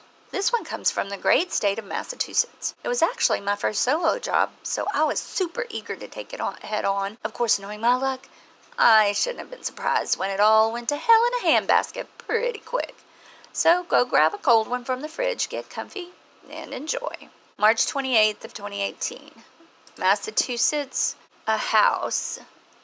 Post orders, assist owners in finding out root source of damaged property, survey grounds, report any suspicious activity. Officers assigned, Ron. Ken sent me the info for this mission and I was actually super excited. It was at a well-known paranormal hotspot that I'd always wanted to travel to, especially after my whole evil doctors incident at the asylum my first night on the job. Apparently, they've been having some issues with windows being broken and other parts of the house being vandalized and broken as well. They knew, due to its haunted reputation, that most people would probably just think they were adding to the spooky allure of their property, so they called us. Well, me instead. I pulled up to the place and a crow perched right above me on the telephone pole out front. I chuckled a bit inside as it started to squawk, knowing it was probably a sign of things to come. Boy, I hate when I'm right. The home was practically untouched from the era it was last officially lived in. Early 1900s memorabilia lined the walls, and the old furniture gave off a smell of musk that you'd find in an old attic. For those who are into the whole stepping back in time thing like myself, it's really a great place. The owner was away for the weekend, allowing me complete peace in trying to figure out who was causing destruction to the property. I set up many cameras in each of the downstairs rooms as well as just above the front door. They were barely visible to the eye, but I was able to easily monitor each one from my laptop remotely from the upstairs office area. One thing about Ken, he spared no expense in making sure we were totally prepared heading into any job, especially when we would be on our own. The sun was just starting to set on the evening when I decided before I started rolling the cameras, I was going to lock up and grab a quick bite to eat and a coffee around the corner. It was going to be a long night, so I wanted to be as fueled as possible. I found a little mom and pop sub shop and headed in, bell above the door ringing as I walked in. I approached the counter, ordered a steak and cheese from the middle-aged portly man behind the counter. He started to make my food when he said, "So, don't think I've seen you around before, buddy. You just move up here or something?" I replied, "Oh, no, just doing a security job in the area. I'm working over at the house, trying to help them solve some vandal issues. You hear anything about that?" His look turned much more grim as he chopped down on the steak and looked right into my eyes. "Yeah, I heard a lot of things about that place. Nothing good. I hear the old owners still mess with people every night. Only thing is, they was murdered decades ago. With all due respect, if things are going wrong in that place, I don't know how much you'll be able to do, mister." Well, that's unsettling, but good to know. "Thanks, sir." He finished making my sandwich, and I headed back towards the home, noticing upon arrival that the door I had most certainly locked when I left was now wide open. I drew my pistol from the holster and dropped my food and coffee at the door, slowly sweeping the opening. The lock had been busted clean through. Looked like a pretty sturdy lock, too, so whatever did this had some power behind it. I swept through the living room, into the kitchen, and then all the bedrooms. All seemed to be normal until I got to the upstairs room of the little girl who lived in the home, and perhaps the most notorious member of the family. On the floor, spelled out in what appeared to be some kind of thick black ashes, was the word "disrespectful." I called Ken and informed him of the happenings, and he told me to remain calm and proceed with the post's orders.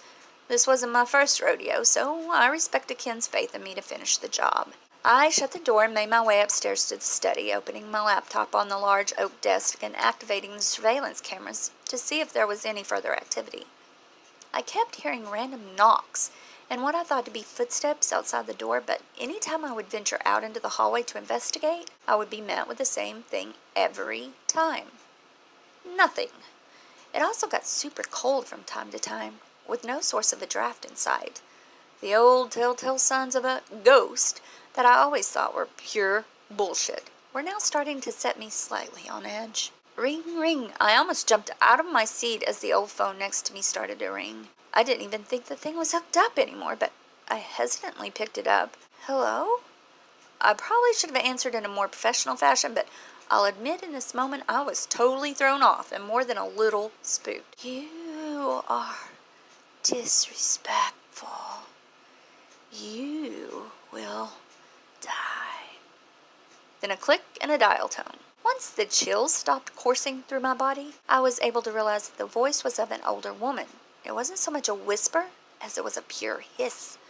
I pulled out the 9mm and placed it on the table. Not that it was going to do me any good against some kind of phantom specter. I'm not sure what exactly I did to garner this feeling of disrespect, but I wasn't going to let it deter me from finishing the job and proving to Ken once and for all that he made the right choice hiring me.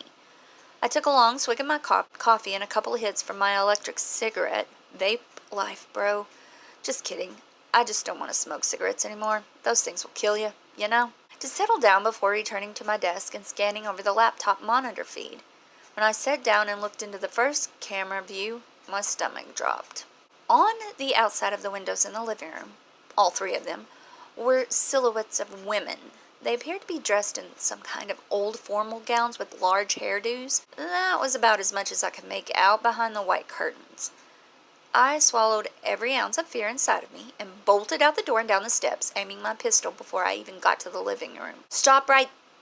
I stopped mid-sentence because when I stormed into the living room, they were gone.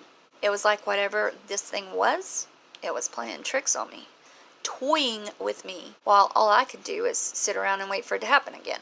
I decided in the meantime to do a perimeter patrol of the exterior, hoping that I wasn't going insane and that I would find something to explain this all away. I went over to the living room windows, and on all three frames were handprints laid in this same exact ashy substance I found in the bedroom a few hours prior. From the little that I did know about ghosts, I knew that most of them were trapped inside specific buildings, mostly places where they died, right? I could actually be totally off base with that, but in that moment this was my way of thinking whatever was doing this couldn't have been a paranormal spirit in the home. It had to be something human fucking with me. My blood started to boil. Knowing that someone had gotten over on me to this extent, I knew I wasn't exactly Sherlock Holmes, but in the short time I had been on the force, I had seen and handled a whole lot. I guess you can say I was feeling myself a bit. Got a bit cocky. So, being brought back down to earth by something that wasn't a ghost, ghoul, or the Flying Dutchman from SpongeBob was a bit sobering. I angrily stormed back in the house and went to make my way back upstairs when I noticed a giant black circle on the living room floor. Then an electric shock went through my entire body as I hit the floor. Standing over me was an elderly woman in a Depression-era wedding dress. Her white hair set atop her head like a wasp's nest. She had piercing eyes, one of which had a popped blood vessel that set atop large black bags and gigantic horse-like teeth. In her bony, wrinkled hand was a large taser.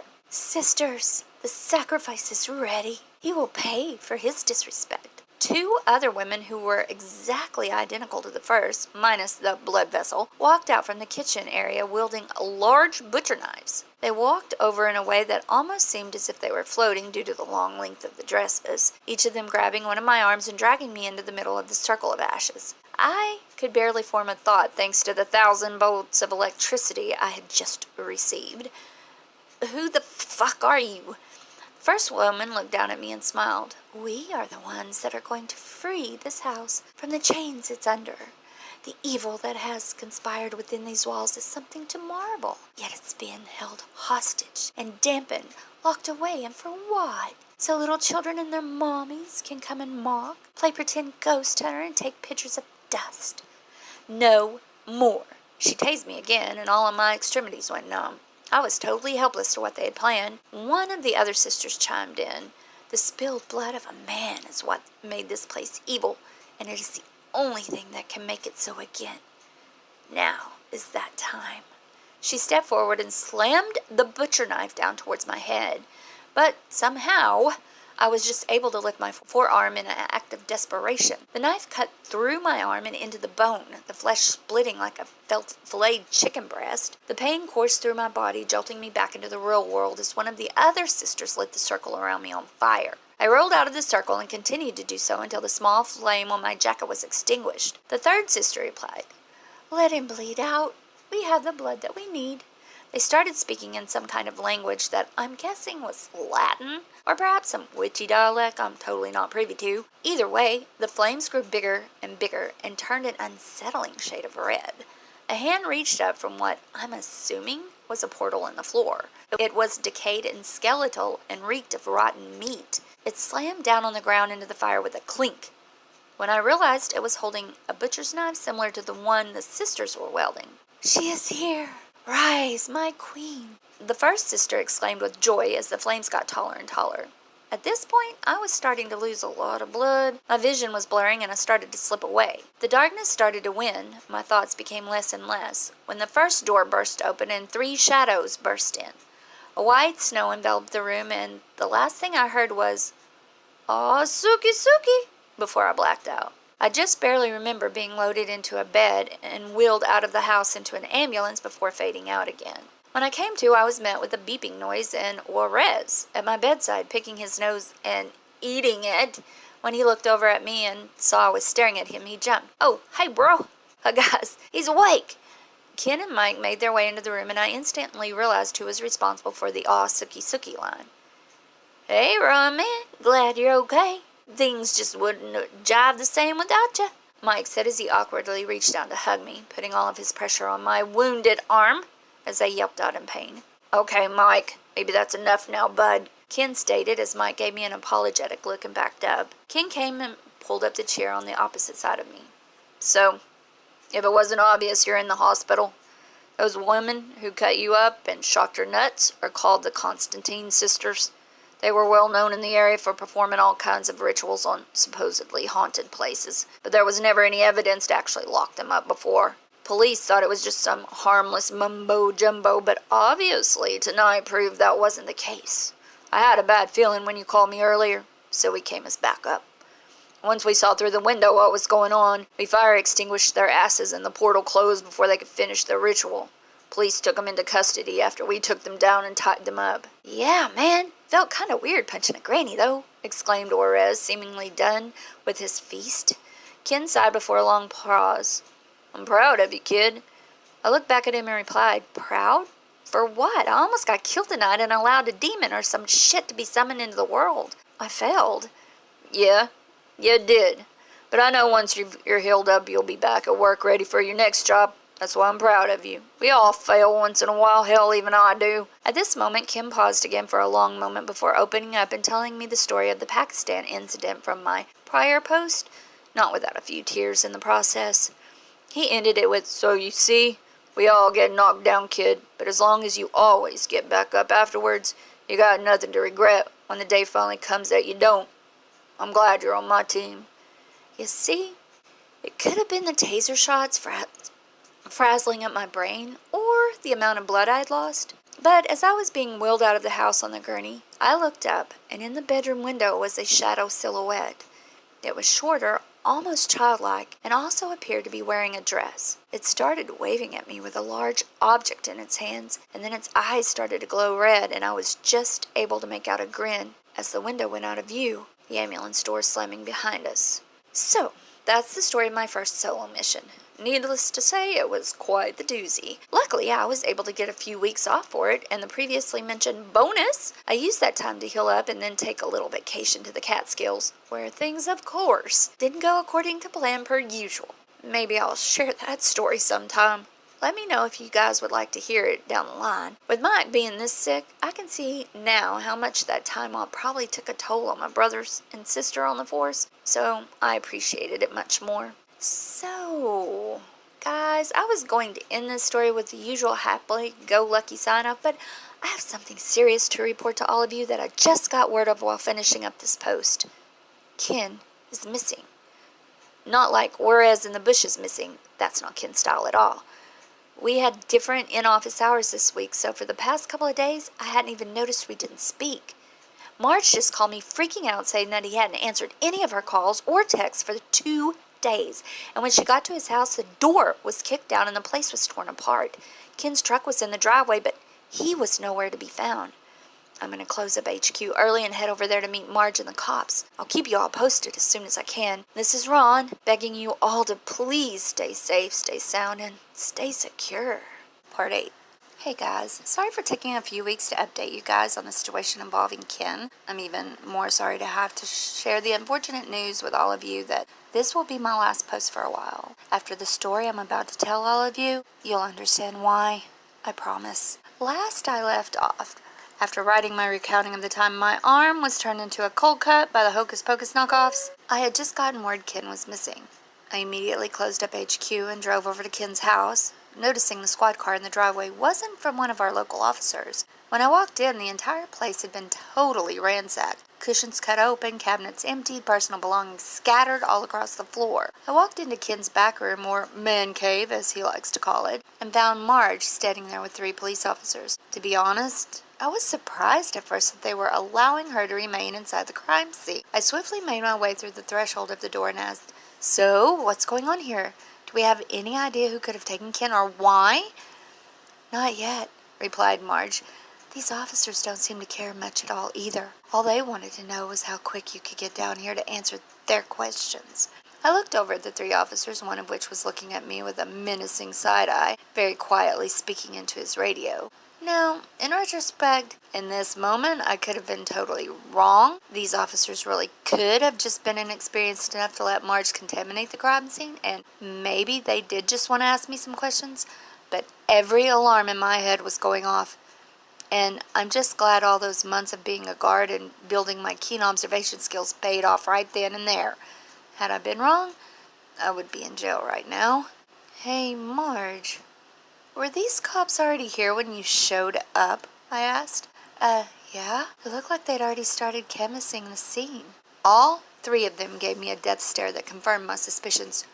"Run!" I yelled as I pulled a pistol from the hip of my security uniform and fired 2 rounds above the officers' heads, just high enough to get them to duck. I grabbed her wrist before she could even get her legs moving, and we sprinted through the kitchen and living room and out the front door. As we did, another officer pulled up with his lights flashing in a police car that, like the other one in the driveway, was unlike any located in our town. The man got out of his vehicle and yelled, "Hey, motherfucker, get back here. We aren't done with you," as he pulled out a pistol of his own and started to fire at us. I returned the favor, one of my bullets popping his front left tire, as we ran towards my car, which I wish would have been something way cooler than my '01 Elantra in this moment. I looked back and fired the last bullet in my clip into the back tire of the other fake police vehicle as well. We got in, and before I could even register to turn my headlights on, we were peeling out of there. One of the man's bullets connected with my back seat window, shattering it as a hellstorm of shards rained in my back seat. "Who the fuck were those guys?" Marge let out in an exasperated voice as she tried to regain her breath. "I don't know," I replied. "But they had to be the guys who took Ken. They weren't canvassing the scene when you walked in. They were most likely looking for something in his house. We just have to figure out what it was that was so important to find before they start to try to get it from Ken the hard way. We're going to Jonathan's to see if he or Mike know anything." Luckily, Mike had still not been feeling well, so he was staying at Jovan's to be under constant care. I knew where he lived because he cut mounds of firewood in his spare time and always offered free logs to all of us for being Ken's new team, which I took him up on numerous times thanks to my love of bonfires. We pulled up to Jovan's cabin at the end of a long stretch of bumpy New England back road and approached the front door. An orange bulb above it lit up the immediate area in an eerie glow. We knocked, and after a few seconds, Jovan answered the door with a surprised look. "Oh, hello," I wasn't expecting to see you guys tonight. Is everything okay? I wish it was, I answered back. Marge hadn't heard from Ken for a couple of days, and when she went over to his house to check on him, 3 guys in fake cop uniforms were tearing his house apart looking for something. I'm not sure when exactly they took him, but either way, it seems like they'd been looking there for a while for whatever it was they intended to find. We called the police to get over there, but we want to know what they were looking for. Any ideas? Not that I can think of off the top of my head, but come inside. It's freezing. I'll make some coffee and we'll sit down with Mike to see if he has any idea. We made our way into Jovan's living room, and there was Mike, laying on the couch, still looking like absolute death. His eyes dimly lit up when he saw us walk into the room, and he explained, "Oh, hey, guys. What's shaky?" Ugh. He couldn't even finish his sentence before yakking into the bowl beside him. "Sorry about that. You guys come to visit me?" "No, Mike, I hate to worry you while you're feeling so under the weather, but it's an emergency. Ken is missing. Well, actually, we think he was abducted. Do you have any clue who would have done something like this to him?" He looked at me, then at Marge, and finally at Jovan, who gave him concerned eyes before nodding his head. Mike did the same and let out a long sigh before replying, "Yeah, I think I do. I know Ken's told you guys about the Pakistan incident. Everybody tries to keep hush-hush around me, but I know you all know, and it's true. I did die 40 years ago. Well, Mike did." "What do you mean Mike did?" "You're Mike," Marge started with a rather confused tone. "I'm not Mike. My actual name is Cytherean, and I'm not of this world. I was one of those beings those evil terrorists and scientists had locked away deep in their research lab. The part of the story about the reports they found. Specifically, the whole mental manipulation part. Yeah, that's how I'm able to take this form. In truth, I can clap my hands together if I wanted, and you'd probably all shriek at the sight of me, even with all of the crazy things we've encountered these past few months together. Judging by Ken's description of them, I wouldn't question that for a second. We came to Earth all those years ago in an attempt to establish contact with your people, to possibly establish a peace between our races, only our ship malfunctioned when it broke into this planet's atmosphere. We crashed not far from the very facility they wrangled us all into. Had the impact of the crash not left most of us in no position to defend ourselves, it would have never been an issue. Unfortunately, we had no choice but to surrender. Those reports also said we had unbreakable exoskeletons, and they were almost right. Our skeletal system is 100 times the strength of a human's, but unbreakable, we are not. They took us all and put us in those pods. Those damn pods. For years, we all floated in those damn things, totally conscious but unable to move, see, or feel. It was an endless abyss of black that seemed to be eternal. That was, until Ken and his team came and saved us all. I know when he tells the story, he recounts us as these evil, monstrous beings, and in his shoes, I would have as well, but we didn't attack any of his men. Had someone locked you up for decades in an infinite pit of blackness, I'm sure any of you would have reacted to those people the same way we did. During the collapse of the compound, all of us got out entirely unscathed, except me, that is. Like the actual Mike. The rubble from all around caused me to be trapped and separated from the rest of the group. It took a month of digging my way out, but I finally did. Once I did, I knew I had to find Ken and his team. It took me 35 plus years to finally find that man, along with Jovan here, to thank him for allowing my people to live. I watched him from afar for a while, listened, and it didn't take me long to hear him telling the story of how Mike passed away during that incident. That's why I took this form, to give him his best friend back. Honestly, it's a really nice thing when you think about it. Mike, sorry. Sarithian felt so indebted to Ken and his unit that he spent the better part of 4 decades searching for him to repay the favor. That's how I knew he was telling the truth about the rest of his people, for lack of a better term, not being of a violent nature by choice. Mike continued, I think those men who took Ken were looking for me, or at least any evidence of where I was. I guess when you spend 35 human years going place to place, finally settling down has to catch up to you eventually. We have to go back there. It has to be them. The timing is too perfect. Before we came here, we figured out our species could survive here on Earth for roughly 40 human years in your atmosphere before dying, unless we return back before then. That's why I've been so sick like this. My body's shutting down. Those bastards had to figure that out during all of their tests on us. They knew I'd be leaving soon to go back home. That's why they're doing this. They want to capture us again, and now they're using Ken as bait. So, how do you plan on getting back home anyway? Marge asked. I made contact with my people about a month after I moved in with Ken. We set an exact date and time for them to come pick me up. When I got sick and Ken brought me here, Joven said he would bring me to our meeting spot, and... Joven? We all looked over at Joven, who we didn't even realize now had 2 pistols trained on us. Because of you nasty fucks, I lost 2 brothers that day. Had to watch another one practically bleed to death and lose an arm. My life ended that day, and if it wasn't for all of you causing that facility to collapse, they might still be here. You don't just get off scot-free. You're gonna pay for what you did, even if it means going against my damn country. Joven? Come on, man. Put the guns down, I calmly said to him. You know none of them would want this. Mike, Marco, they knew the risks and died heroes. It's not these beings' fault they were captured by evil people. If you give him back to the very people they died fighting, their deaths will be for naught. Shut up! Joven fired back. I don't give a shit what you have to say. They're all dead, and somebody has to pay that bill. You should have never come here. I was gonna take care of this on my own. Ken would have been fine, but now you'll unfortunately have to join Triceratops or whatever the hell its name is. You can't do this, Marge exclaimed. Joven chuckled. Little lady, if you think you're getting out of here alive, you're batshit crazy. And there was our opening.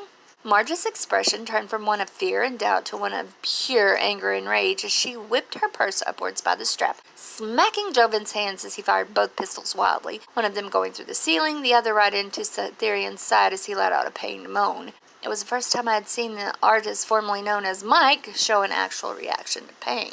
I used Marge's outburst as an opportunity to tackle Jovan to the ground. We wrestled around for leverage for a good 30 seconds. For a 60-plus-year-old, Joven was incredibly strong. He managed to get me into a mount position and punched me twice in the face, temporarily dazing me. I told you, you aren't getting out of here alive. He swiped up one of the pistols off the ground and pointed it right at my nose.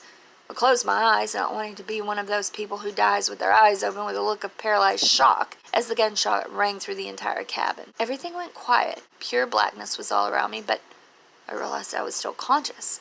I shot my eyes open, and there was Marge, standing there with the other pistol in hand, still smoking. Joven's lifeless corpse was slumped on my side. A pool of blood started to form around his head. She dropped the gun and cried out, I just killed someone. Oh my God. What do we do? This was his choice, Cytherean choked out from the couch, a dark green ooze still seeping from the hole in his side. He was growing weaker, losing his abilities. So, where to now? I asked.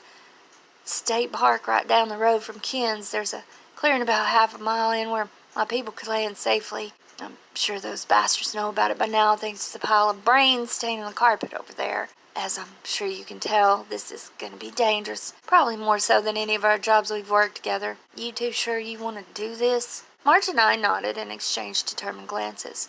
Before looking back at him as I replied, you and Ken have had my back since day one. Same goes for Marge. We're always going to be a team no matter what. Let's get you home, my friend. But we have one stop to make first. I called Juarez on the way. He deserved to be here for this if it was going to be our last night as a full squad. He came out wearing a way too large fur jacket carrying a spear. Hey man, if they spot me, they'll think I'm one of them. Apparently Juarez thought these terrorists were from a remote fishing village off the coast of Alaska, which really shouldn't surprise anyone at this point. So Mike, you really an alien, homie? Damn, fam, I always knew you was a little loco, but you out of this world.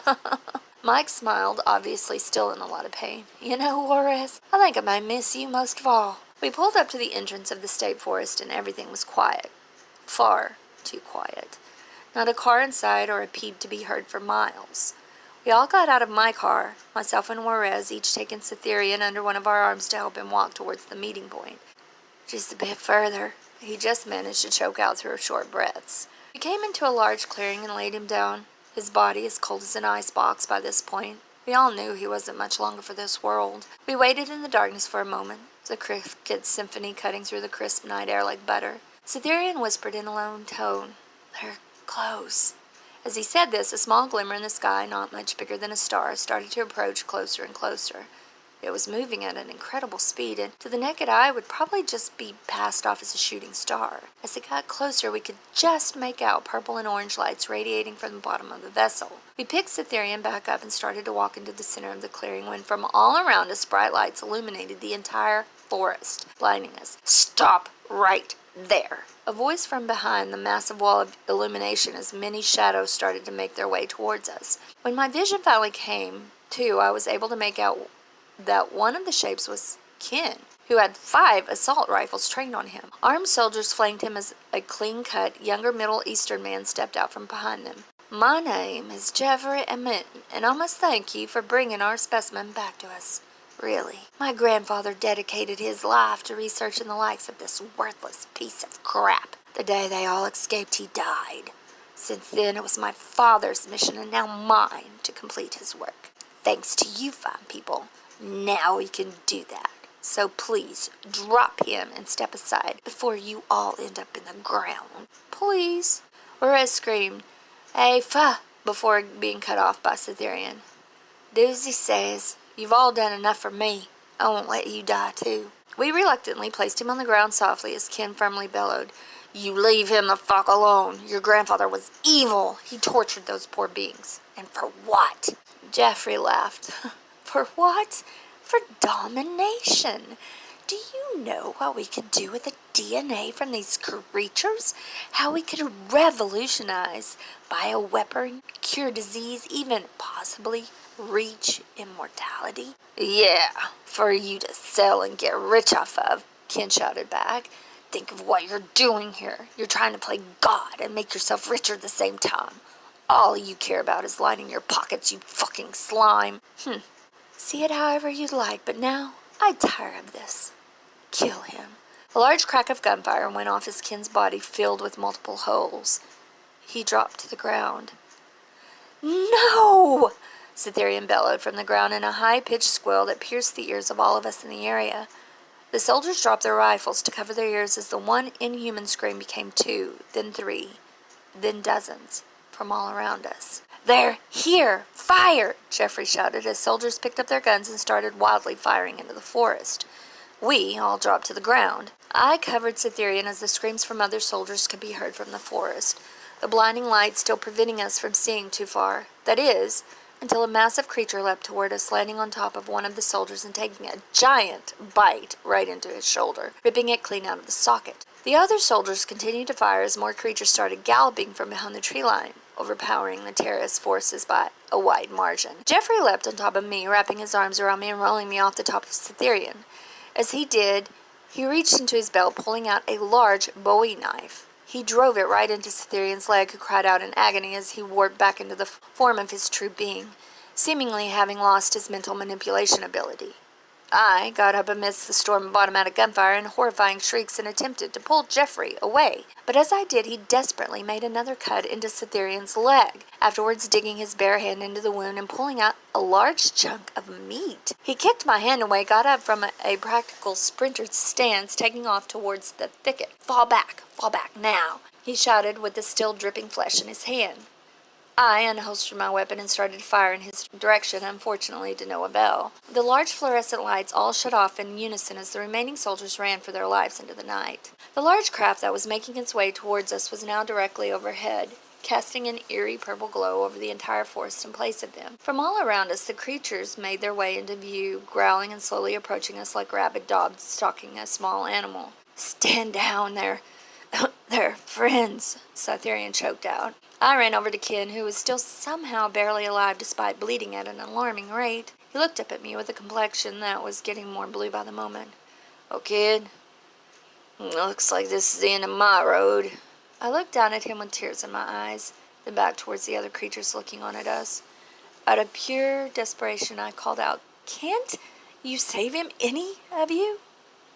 "No, it's okay. I'm okay. I'm ready," he whispered as I felt Marge's hand on my shoulder. She and Juarez were kneeling beside me now.